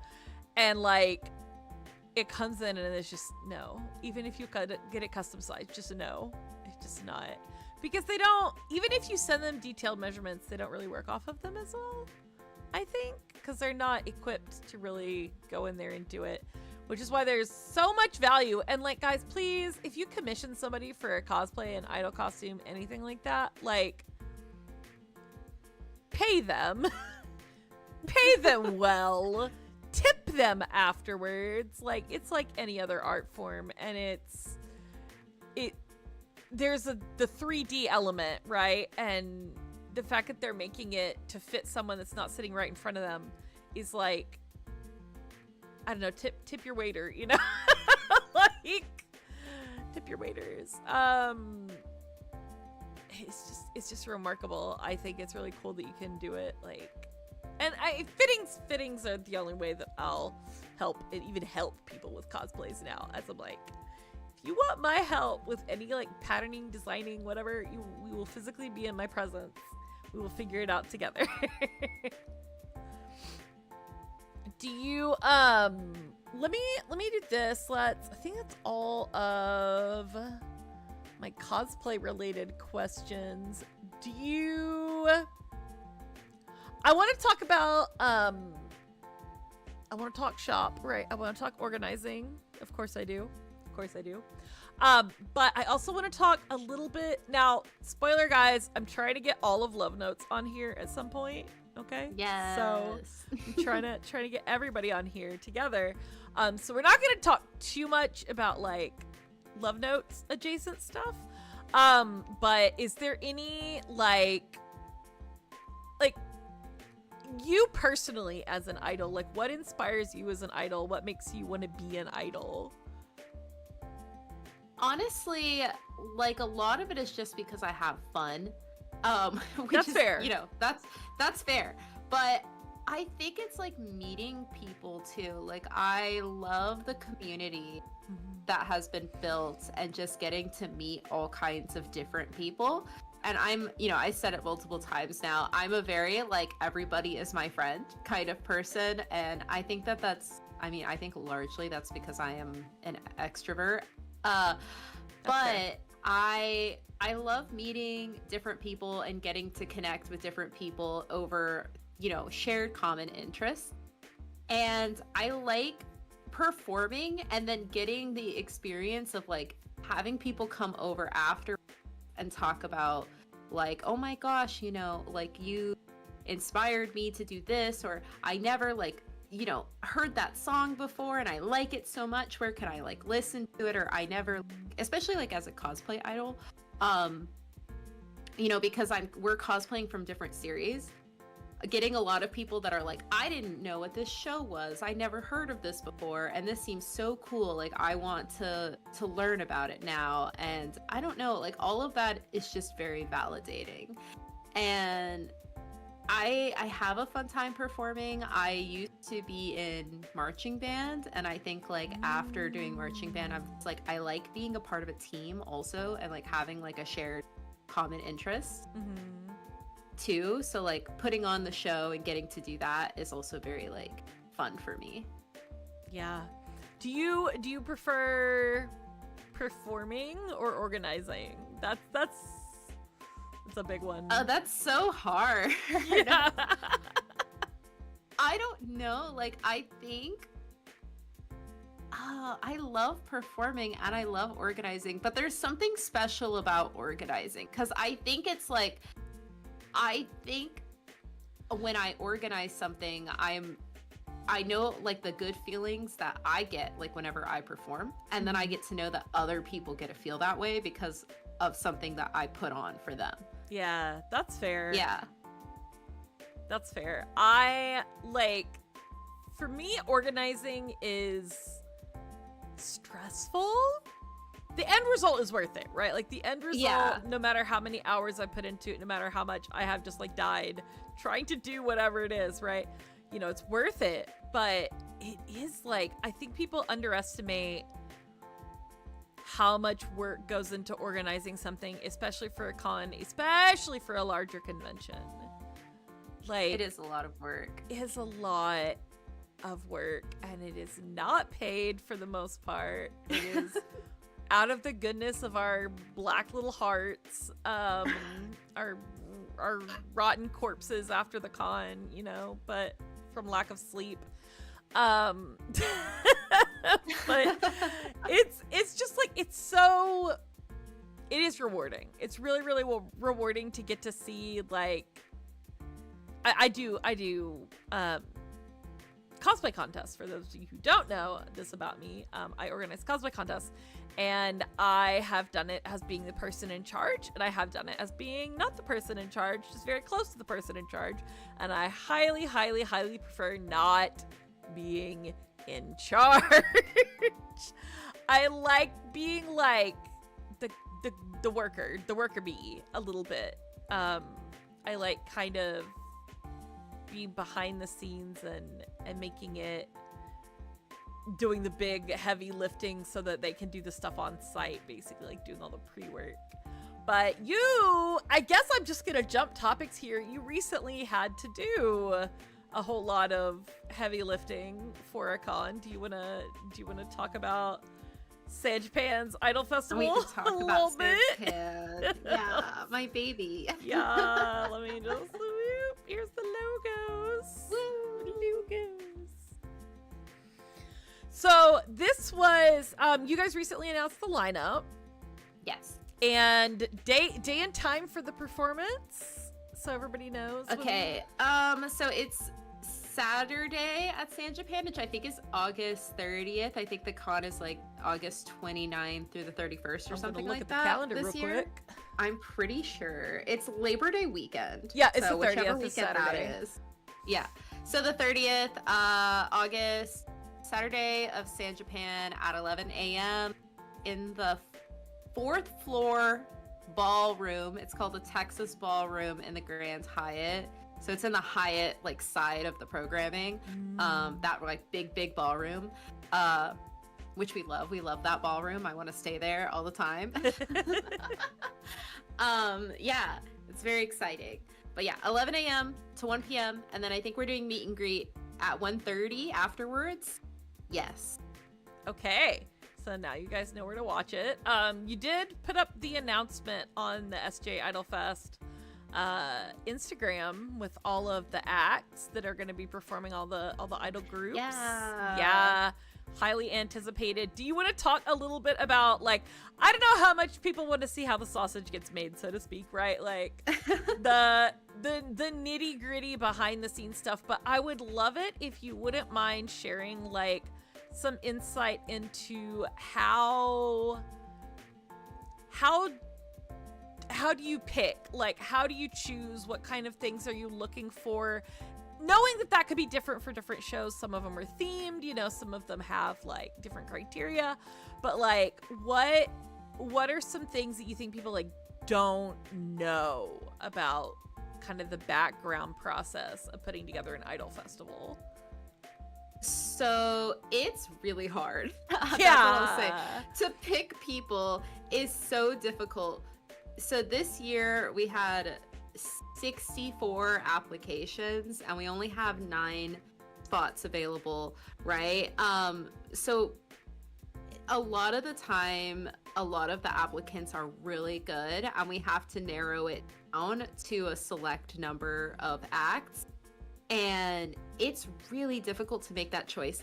But the process for like us going through our audition, so I'll like say first, like I have like a very varied cast of judges of people who go over it that I've selected based off of, you know, their experience and, you know, what they like and their qualifications. So I have people who have been doing like dancing and vocalists. I have one person on my judging roster that is not even an idol. She's just like a vocalist and a musician and makes music.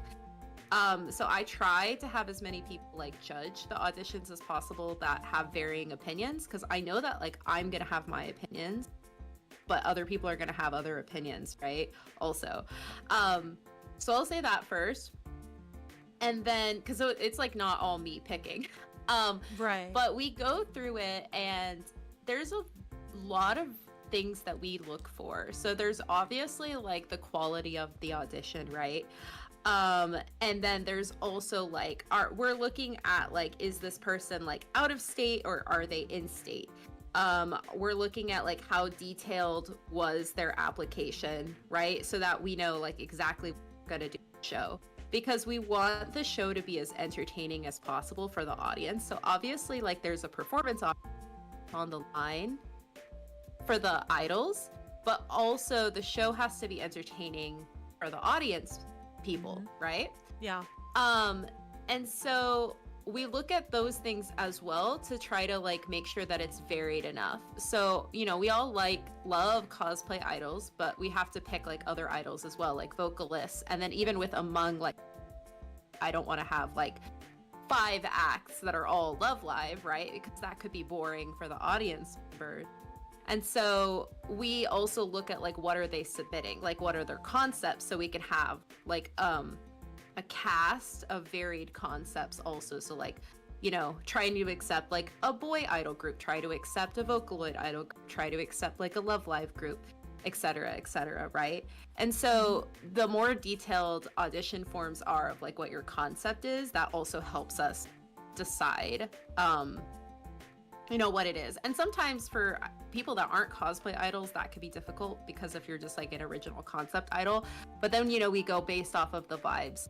This person, what's their music genre like? Is it like very like stereotypical J-pop, or is it like J-rock, you know, that kind of stuff. And then a big thing too, for me when I'm like looking at people also is, and part of this is beneficial that I'm in the idol community, is professionalism. So like if I feel that somebody is going to be easier to work with, I feel more inclined to pick that kind of like that person, right? So like sometimes that is hard. Like if I don't know somebody, I give everybody grace, right? Like, because obviously there's people that we don't know personally, but that can reflect like in your audition form too, right? So like if your concept is very like well written, your bio is very well written out, right? You have like, I have a playlist that I've sent you, or a Google Doc, like that all a certain level of professional as well, right? So something like, for example, and this is like getting into the sending a Google Drive link over like an Instagram like reel also kind of shows me like a certain level of like professionalism as well, about like caring about like what I am seeing as like as the person who's judging the audition. So those are all things like we look at, and then from there like it's just really hard to pick because we try to go based off of what we think the audience will also like. And we have a feedback form that we do at the end of the year, and we kind of base it off of that too. So like for people say like we really like Vocaloid, then we try to like go like, okay, we're gonna pick a group that's gonna do Vocaloid, for example, because people said that they like Vocaloid. If people say like they like Love Live, then I try to like pick somebody that I know is gonna do Love, because you know the audience said that they like that. So a certain level of it is like, I want to have fun, and I want the performers to get opportunities, but we have to like consider that the audience is also like clientele, right? And it's got to be good for the audience, otherwise, because the audience goes to San Japan and tells me like, or tells them like, the show is good, we want the show back, and then San Japan goes to me and goes, okay, you know, you get to be here for another year. Yeah. Essentially. But like if the audience didn't like it, then like I might not get a spot next year. Yeah. There's a lot of, I think, how do I I'm putting together an event that is going to be like kind of a flagship sort of an event for a con, right? Like a cosplay contest, an idol festival, some kind of a large performance or large scale like thing that takes applications and presents something entertaining to an audience, you know, even stuff like DJ sets and things like that. There's a lot of work that goes into it that you wouldn't expect, like networking with people within the convention, or putting it out there like for feedback at the end of the year, for example, or taking feedback even if you don't really want it, right? Like when you're like, no, I think we did pretty good on that thing, but okay, you feel free to disagree and we'll try to improve on it anyway. You know, there's a lot of nuance and a lot of stuff to it that I think people discount, and I think people also don't realize how what's the word I want to use? It's like a lot of these conventions would have no problem in their eyes, like doing away with programming that they feel is not successful, or that they feel is too much of a hassle, or that the people are not easy to work with, or like any number of things. You were always on the chopping block. Yeah. Like you're just exactly. always on the chopping block, and it doesn't matter how long you've been doing it or how well they know you, you know, you have to bring something new and innovative every year or else.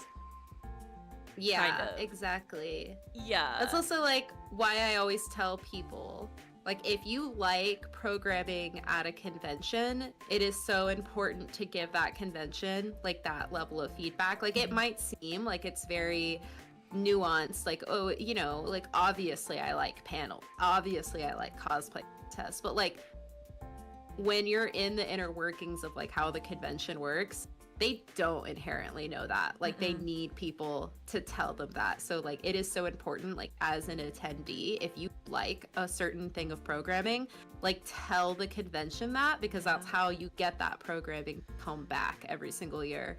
Because like the Idol Festival, like for example, in Japan, like I'm so grateful that they gave me the opportunity, but like, you know, I have to prove myself every single year that the festival is worth it for them to let me have that time slot.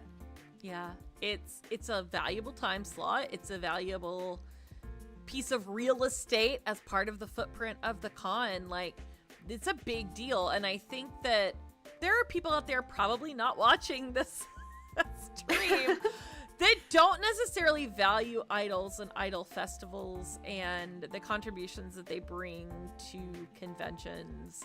And even outside of the convention scene, just generally the idol scene, like doing non-affiliated kind of events and stuff like that, like pop-up sort of stuff. You know, they don't realize how on the chopping block all this stuff can be, right?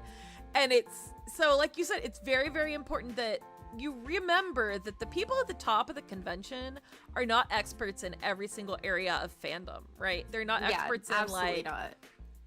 They may not know anything about idols. They may not know anything about cosplay. They may not know anything about dances. They may not know anything about, you know, this, that, or the other, or this type of guest, or art, or artist alley, or whatever. They have other people to do that. But you, as the participant, as the person who gave them money to be at their event, your voice means way more than our voices. Just way more. We can sit there and talk about how cool we are all day long, and they're like, yeah, whatever. Yeah. Yeah. But if you have, you know, a dozen attendees coming up to you after the event saying, you know, oh, this is so great, you know, and we want to see this back next year, you know, if we see 1 dozen people out of 20,000 attendees, you know, there's bound to be more. Basically, fill out the feedback forms when they do them for cons. Tell them what you like. Tell them what you didn't 100%. like. Yeah, tell them, give them actual, like, thoughtful feedback. Don't just be like, I think your con's great. Good job, guys. Like, yeah. Like, that's nice. That's helpful, but do that and. Say that and. Like, I think attendees, like, underestimate it. I think they don't realize, like, just how much, like, their feedback affects the convention of, like, what the convention will do or wants to put more money into it. Because at the end of the day, especially like, money. Yeah, like, at the end of the day, like, you as the attendee, like, you paying the convention to go to their event, and so they are going to be more likely to put money into something as the attendee say that you like it, because you're giving them your money. Yeah, exactly. Like, other people on staff can say, oh, I want this, oh, I want that, I think we should do this, I think we should do that, you know, I think we should have nicer trophies or something like that. And they're like, yeah, what's in it for us? Like, what's in it for the con? Where's the ROI? Where's the return on investment? And if they're not getting that ROI, you got to shake it up. You got to figure out where you're going wrong, what you can do better, what you can do differently. And it's so important as an organizer to have, like, an open mind about stuff like that too, where sometimes you really hear things you really don't want to hear. And, like, sometimes you already knew these things and you just really didn't want to hear them. And sometimes you didn't know these things and someone brought them to your attention. And because not all feedback is good, right? You know, there's always could be like, oh, I didn't, maybe less of this kind of idol act, or maybe, like, less of this division of the cosplay contest or whatever. You know, there's always going to be critique in with the happy good times. You know, yeah, for sure. And, like, sometimes that's hard. Like, you have to learn balance that critique of, like, what the con likes and what the con organizers like and what the audience likes, and then also obviously what you give to your, you know, people that are in your event. So, like, for me, you know, I realize, like, there is a opportunity for people that want to perform, and they have, you know, there are limited performances in a year, but, you know, I have to balance that decision of, obviously I would let everybody perform if they could. Like, if I could, I would have a 5-hour-long idol festival. Oh yeah, everybody do their thing, but that's not what the con wants. Audience, it's a very, like, it's a balancing act, honestly, between all of it. And I think the really nice thing about the San Japan Idol Festival being young, in a sense, is there is room to grow, right? There's room to say, okay, this is what worked. This is what worked really, really, really well. Let's build on this thing that worked really, really, really well. Or if, like, maybe after this year, people will say, you know what, hey, 9 acts is just not enough. We want more idols. So maybe you get an extra half hour of time on the schedule, you know? I mean, anything like that can happen as long as people are loud enough about their feedback and why, and detailed about it. Yeah, exactly. Yeah. And I think we're really fortunate that we have such a robust idol community in both in Texas and just the US in general, because there are more performance opportunities than there might be otherwise, I think. But it's still, like, 64 and you can only take 9 is wild. That's crazy.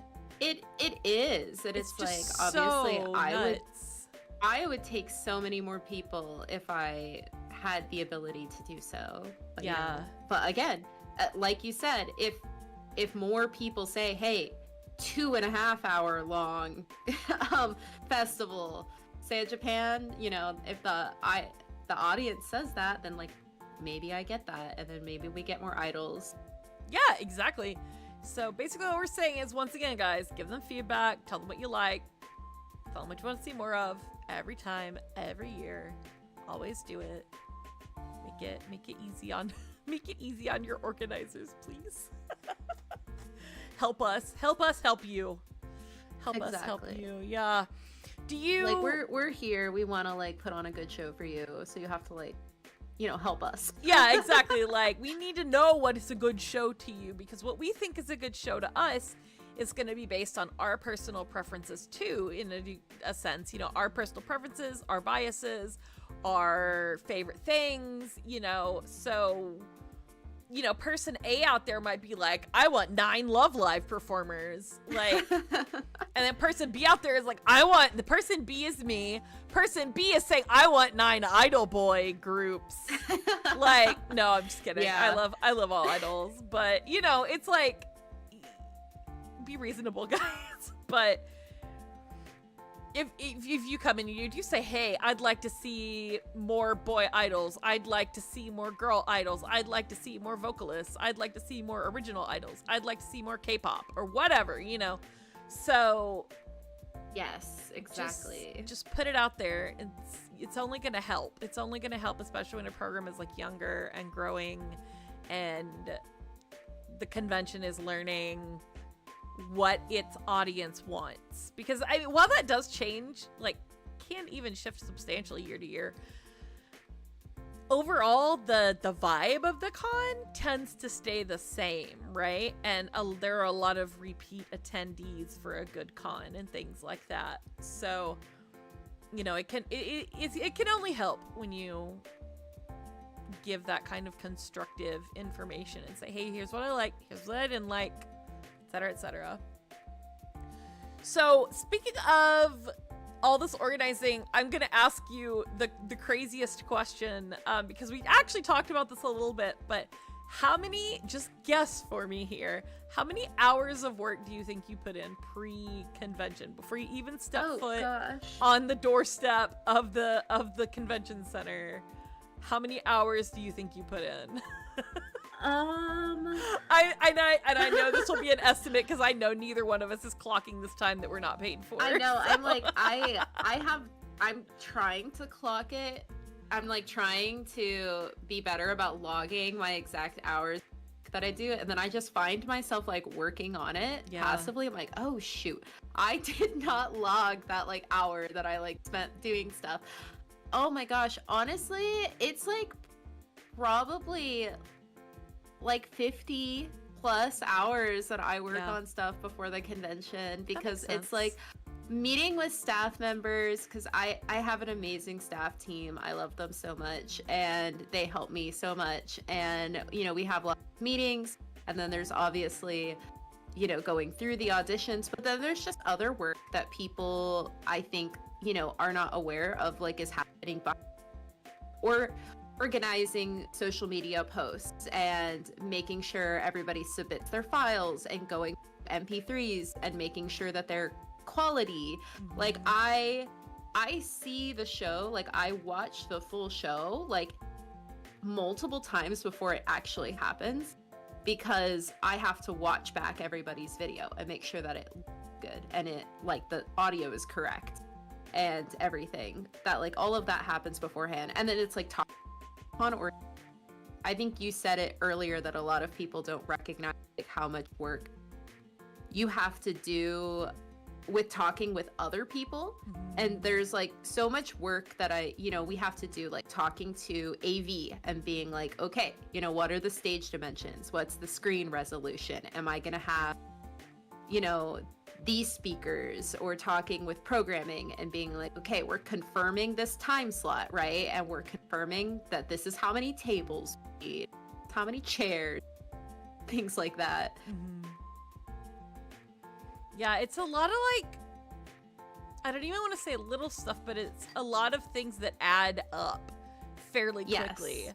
Especially when you have like for me, one of the things I do is I vet skits. I have to go through the skits and make sure their audio is fine. If we have a video screen, that the video is fine, that they've followed all the rules, because we have like specific rules for the contest. You know, and this year it's going to be worse, ? Because we're jurying our cosplay contest. And so I'm going to have to help review like almost 200 entries to see what is gonna make it into the show and what's not, just based on the fact that we're quite a popular show at this point. Maybe jurying will scare people off. I don't know.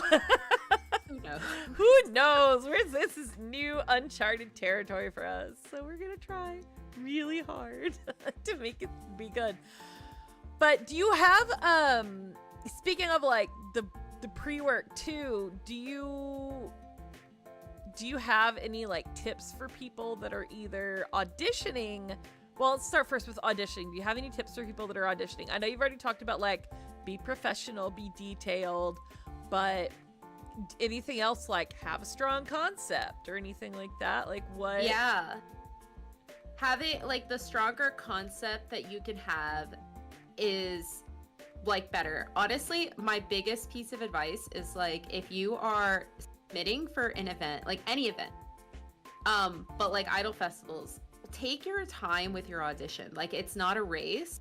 We're not like picking people based off of like these are the first 10 people who like put in their audition, right? So like if you need extra time to write out your bio or get like a really good shot for your submission, because we get a lot of people that submit and ask, hey, I don't have like a performance video. Is it okay if I send like a practice video? Practice video is totally fine. It's an audition, you know, but then just like take the extra like time to make sure that your practice video is like top notch, like is the best shot. You know, it's fine. Like if it's you know, an audition video, like you can take 20 times to get the perfect shot of it to submit. So just take your time with it. You know, the better concept that you have, I always say every year we get a handful of people submit like whole Google documents. They're like, here's the concept, here's the inspiration, here's the exact outfits that we want to wear. And I love those people. And, you know, we accept people that don't do that. That's not a must, but like that level of detail, like it only can help you. It cannot hurt you. Yeah, because you're presenting a more complete vision of what is going on, so your audition is more complete, honestly. And honestly, people like, especially in this day and age, like in 2025, like obviously we have, you know, we look at the videos that people submit or the audio files that people submit if it's for vocalists. But, you know, if you have things on like social media also, like that also helps you. Like if you have, you know, I know I said earlier, like Instagram reels, like don't submit Instagram reels for formal auditions. But like if you have Instagram reels on your Instagram, that always helps as well, right? So like that doesn't work for everybody because some people are very like new and they don't have things on like their social media platforms. But having things on your social media platform and network itself, it's like, you know, that always helps. Like obviously we're all doing idol stuff for funsies, or I guess not all of us. Some people are actually doing it for like, you know, their full-time jobs, but a lot of people in the community are doing it for funsies, like for a hobby, right? But like at the same time, treat every audition like, you know, you're submitting like a little resume. And like, yeah, it's fun, but like it's still, you know, it's still important to make sure that it's detailed and you like are out there to offer for the event. Yeah, it's about what you bring, because again, like you said earlier, it's about the entertainment value for the audience. And if the audience is not entertained, if we can't be assured beforehand that the audience is going to be to some degree entertained, that's already like one hurdle that you've missed, you know?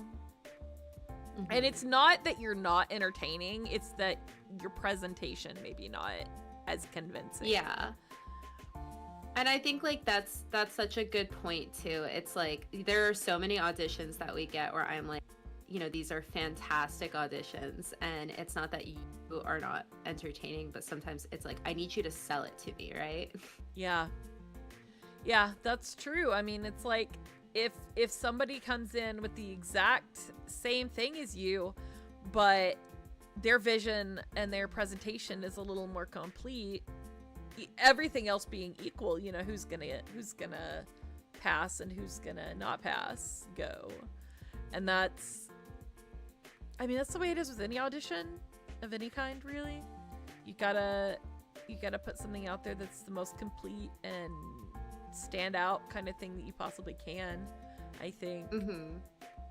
And it can be a little different with idol festivals because, again, sometimes they're like themed, or they'll have like a specific, like, oh, we only want boy idols in this one or whatever, you know. So yeah, for sure. Yeah, so read They're all the a little criteria. bit different. They're all a little bit different. Like, yes, read the criteria ahead of Yeah, read the application, guys. Read, all the way through and then read it again. Yeah. But yeah, and I mean, that's why I always, like I say, take your time. Like, that's why with like San Japan Idol Festival, we make the audition period so long because I want people to just take their time, so that way they can submit the best possible audition. Speaking of auditions, did you want to talk any about? Now I know you can't spoil what the acts are gonna, what the performances are gonna be. I won't ask, no matter how bad I want to know. But any, do you want to talk a little bit about the lineup or any changes from last year? So, like I said, we have a feedback form that we took at the end of the show for 2024, and obviously of data, just since it is only 1 year, so a lot based off of just like my personal experience and my like staff and judges' personal experience with being in the idol community. Mm-hmm. But we do have that feedback form, and that gives us like the biggest amount of information of what likes. So this year, when we were selecting, we based part of our acts off of what was on that form, which was great. So we saw, for example, like a lot of people vocalists. So, I won't spoil like who it is, but we made sure there was a vocalist in there because of that, right? Or like people talk about like liking vocalists, they like original idols versus like cover artists, right? So that will us be able to pick people. So that feedback form is really important. That kind of just ties back into like give feedback to your convention, like for us also for the festival specifically. So just making sure that you submit that feedback to us, that way we know. Otherwise, I think like the biggest change this year is we have so many more out of state acts, which is, I'm so excited for that because I like recognize that the saturation of like conventions in Texas is so much more than other states. So being able to give that opportunity to people that maybe their state only has like 1 or 2 conventions a year is also really important to me too, because I want to support the community like all across the US, like you said, like we have such a great community states. Yeah, and you've already announced the lineup. So where can people view your announcement? Is it on the, I'm assuming it's just, where else is it besides on the Instagram? Because I know it's on the Instagram. So yeah, we have the SJ, so it's sj.idolfest on Instagram. That's the official Instagram for the festival. And then also everything should be up. There should be the formal performer announcement on the San Japan official social media platforms as well. I know they put it on Instagram already. I didn't double check on the other platform, but I know it's on San Japan official Instagram. Yeah, and then we should be streaming it as well. Ooh, on, I know we did it on Instagram last year, but I want to try to see if I can put it on some other platforms as well, because I know not everybody's on Instagram. I'm gonna figure that out. Yeah, definitely. And anybody who has been to San Japan knows that it is a black hole of mobile phone signals. So if I may recommend getting a mobile hotspot if you're trying to stream it. Yeah, so we were able to stream it last year without any interruption. I'm gonna try to figure that out again this year. as well. But yeah, it is like very dead. Yeah, it's like I think I have T-Mobile, and it just gets like, nah. No, just don't even try. I also have worse. T-Mobile. It was worse when I had AT&T. AT&T would just nothing at that con. Absolutely nothing. T-Mobile's a little better, which is really sad. Just really sad. Yeah. What do you have any like special like memories from last year's show, or any fun stories you would want to share about last year's show to kind of motivate people to come in and view the viewing? Last year's show was so good. I was blown away just by like how good the show was. I was like, dang, this is like the first year, and I feel like the bar is already set so high. But the amount of people that came up to me like after and was just saying like, oh, you know, this show is so great, I'm glad that you to the convention, it made it so nice to hear. And again, I appreciate you telling me that. Please tell the convention that. Yeah, exactly. But tell the con that, you know, also me. But like, oh my gosh, so like we were so nervous because like I said, we're on the 4th floor in the Hyatt, which is like where the EDM show is. Everybody knows there's an EDM show, but since we're like this was our first year, I was so nervous about not finding us. And then the room completely filled up at one point, and that just made me so happy. I'm like, oh my gosh, I want to see the show. Yeah. That's good. Did you guys, how long was the meet and greet? As I know, we all love a good meet and greet. I think we did it I think we got cut short a little bit last year because of fashion show, but it is scheduled for an hour for this year. So it should be from 1:30 to 2:30. And I'm hoping, we're trying to work out the kinks with like sharing the space with, cause fashion show comes in like right after us. So we're trying to work out the kinks of that from, you know, what happened last year. But we should be in the clear this year. We shouldn't get cut short. Awesome. Yeah, I know it, like, especially in the hotel, the space is pretty at a premium. There's a lot. It's a big convention, guys. Like, it's pretty big. It is. It's a big con. There's a lot of activities at San Japan. There's a lot that goes on. It's a big con. So, all right. So, and then this one's just like a little fun thing before I move on to more idol topics. What is, in your opinion, the most rewarding thing about being an organizer? I think I kind of said it like earlier, but yeah, I for figured me, the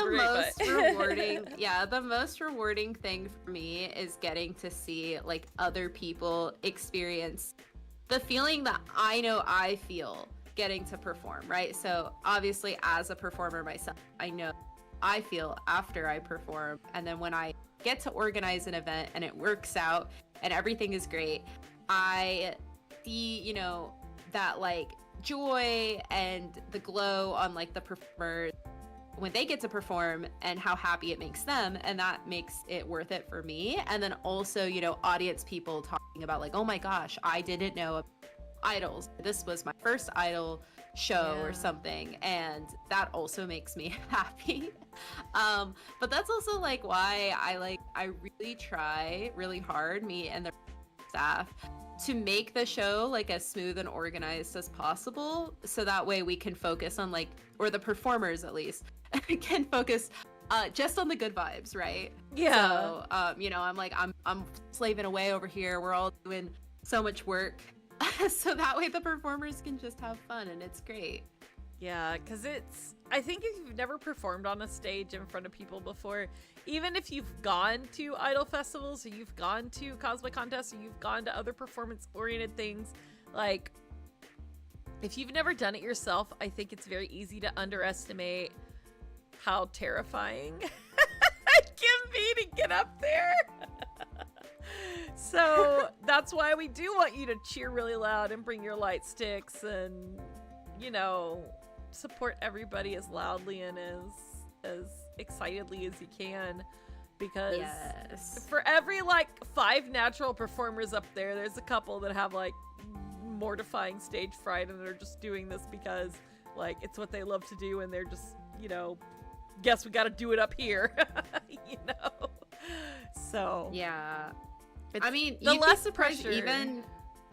even people that like have been performing for years, like even myself, like I get scared. And then like I know like other idols as well that like have been performing for years, they get nervous performing. Yeah. I've been emceeing since 2011 and I still get stage fright. And before that I did like band and color guard and I was a soloist and stuff like that. And I did like theater, orchestras and stuff like that. So it's like, you would think I would be like, well, shit happens, but no, terror every time. Every single time. So I am of the contingent of please cheer for me because otherwise I will cry. That's me. Well, okay, so I'm at a turning point here. We've got a lot of good content, right? We got a lot of good talking in. And I do have some additional questions, but my question is, do you want me to save the idol questions for when you're on with Love Notes?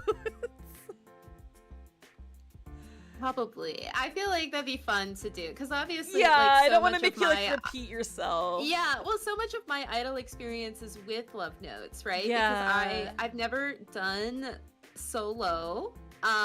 Like I've never been a soloist before, and honestly, I think like props to the people that are soloists. I honestly don't think I could ever be a soloist. I just like my too much. I love them. They're great. And I feel like I would want to talk about that with Love Notes.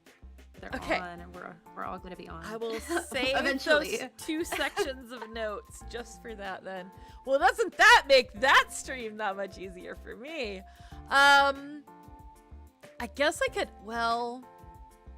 Alright, I'll ask you some of the lightning round questions with the caveat Okay. that I won't make you answer them when you come on with Love Notes. Okay, I won't. And you I have to won't make the ask rest you- of them answer them. I won't ask you all of them. Okay. So guys, Okay. last few minutes here, we're gonna just rapid fire some questions. Just answer as quickly and brainlessly as you can. Okay. So, who's your favorite 2D idol?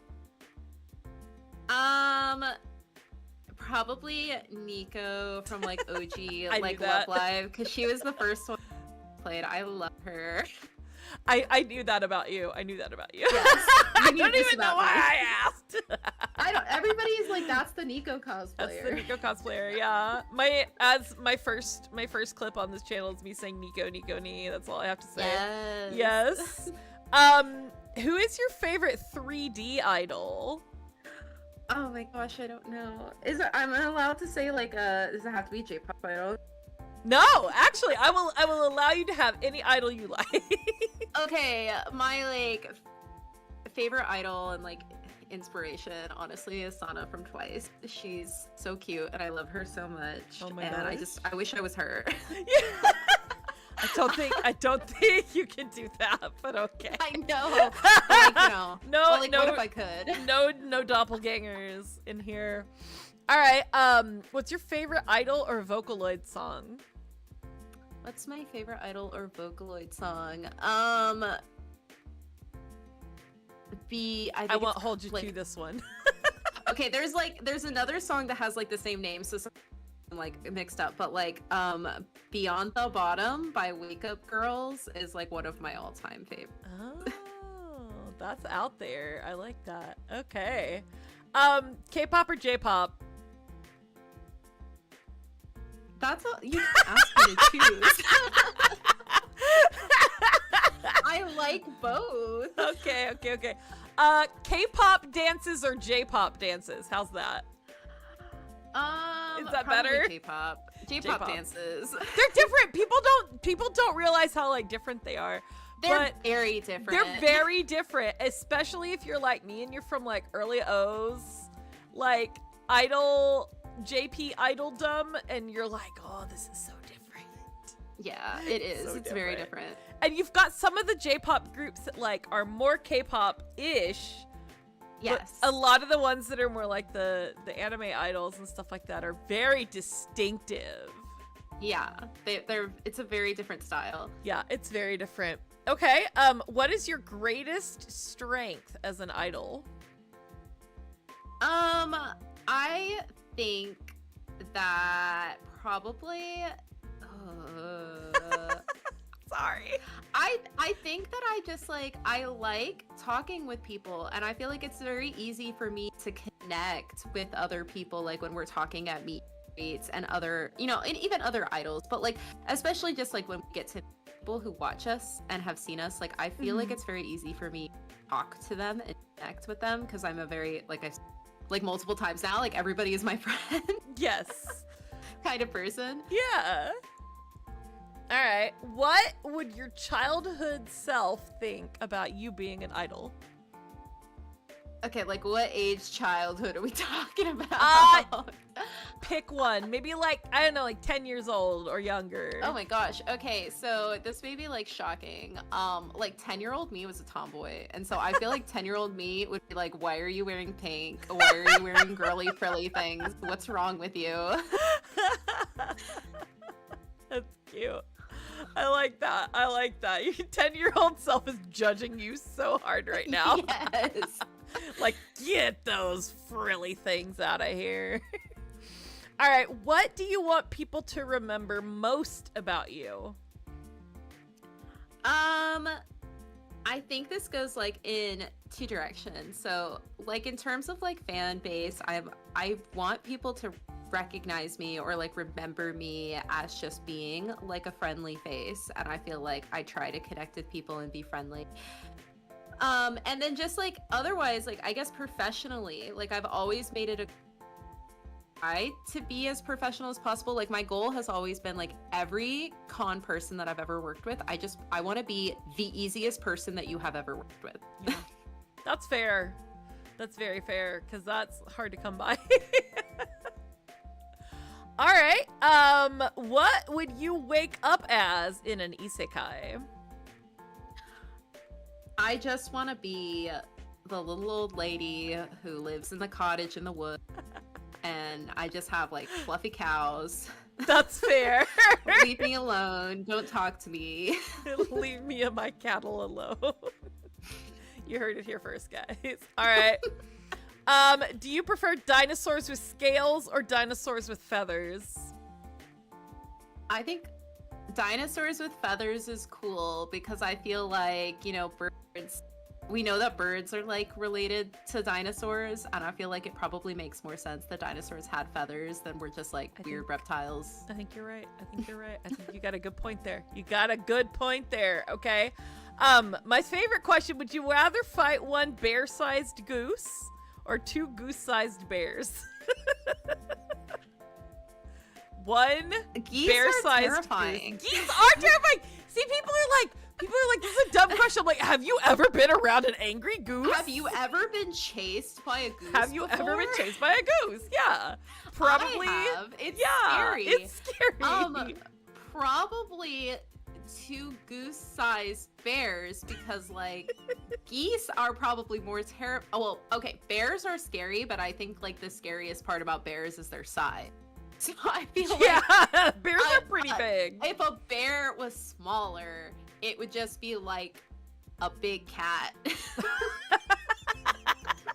That's fair. It would bite you, but I mean, I have two cats, so it'd be like the same thing. Yeah, exactly. Oh yeah, speaking of feathered dinosaurs, exactly. Geese are just feathered dinosaurs. Geese are just feathered dinosaurs. Okay, how would you fare in the zombie apocalypse? Absolutely not. Absolutely not. Me too. Absolutely not. I have said this on multiple times to friends. Like I am a creature of convenience and comfort. I would not survive in any kind of like post-apocalyptic world. That's fair. All right. And then last question here. What fruit or vegetable do you identify with the most? I love this question. 100% an apple girly. I love apple. But like, yeah, so apples. Like I have What kind so of many apple? like a nice, pretty, like, you know, like kind of like the red apples that got like a little bit on the yellow on them, like a lady or like a apple, you know, that are sweet. I hate Red Delicious apples. No, That Red might be a hot Delicious take. is a joke. Totally a joke. Red Delicious apples are awful. I like Granny Smith apples, but they're like a little bit, you know, I gotta be in a certain mood for a Granny Smith apple. But like, yeah. like a good like Fuji apple or like a Honey Crisp apple. I love like Honey every day Crisp. is good. Have you ever Yes. had Opal Gold? Because that's my favorite type of apple. I have not. They're yellow. They're so good. Oh, They're yellow and they're very sweet. Wait, but like, where do you get them? I get them at like HEB. Really? Yeah, they have Okay, them I'll have to, sometimes. like, Yeah, look. just keep an I'll eye have out. to Keep an eye out. look. Because the first time I ever got one at Central Market, but then they started carrying them at like Oh. regular HEB. So Oh, yeah, I just went to Opal Central Gold. Market. Opal Gold. They're good. Okay, I'll remember good. that, and then I'll have one, and I'll have to like message you about it. and be Yes, I want to it hear was- all about it was good. if you liked my favorite apple. like, Absolutely. or if it was bad. If it was bad, I don't want to hear it. Actually. Okay. You know, I know we were talking about how feedback is a good thing, but not in this case. You don't want my criticism on your apple. I don't want apple criticism. I am correct. Everyone else is wrong. Anyone who disagrees is wrong. No, I'm just kidding. I'm just kidding. It's Okay. I'm very opinionated on apples, so you might not want. That's fair. You know, it's a very unique apple. Like yellow apples kind of have their own thing going on, and a lot of times they're used more for like baking. Yeah. But it's very. It reminds me of Honeycrisp, but less like sharp tasting. It's a little Yeah. more like round. Nice. Yeah, it's Cool. nice. It's nice. I like I it. want to try it. Yeah, I mean, try it out. Just try one. It won't hurt you. I love it. Okay, well then that's all I've pretty much got. Do you have anybody you want to shout out or anything you want to plug before we depart? Other than I know San Japan Idol Festival coming up San Japan soon. Idol Festival. Obviously Love Notes. I love Love Notes. You should look us up. You'll get more stuff of my content, and then also like their content, our content. Their content. Those other But guys. a lot of my content is like on Love Notes Idols because I'm really bad at promoting myself. So like my costume work is on Notes. I make the most costumes for Love Notes. So it's like at Love Notes Idols. I think on like every platform. We have cool YouTube videos, so go look them up. Love Notes Idols. There you go, guys. You can copy paste it. Well, cool. Well, thank you for being here. I really appreciate you spending I some had time with me. fun. I did too. No, I love talking shop and I love getting to talk about like organizing stuff, but it is also really interesting to get to hear about like your creative process on making cosplays and working with other people to like achieve a mutual vision. I think that's really a skill that a lot of people don't necessarily have. You know, that ability to make like cooperative decisions and stuff like that is so valuable and so rare, and I just think that's really cool. Oh, thank you. All right, guys. Well, I'm gonna send us out of here.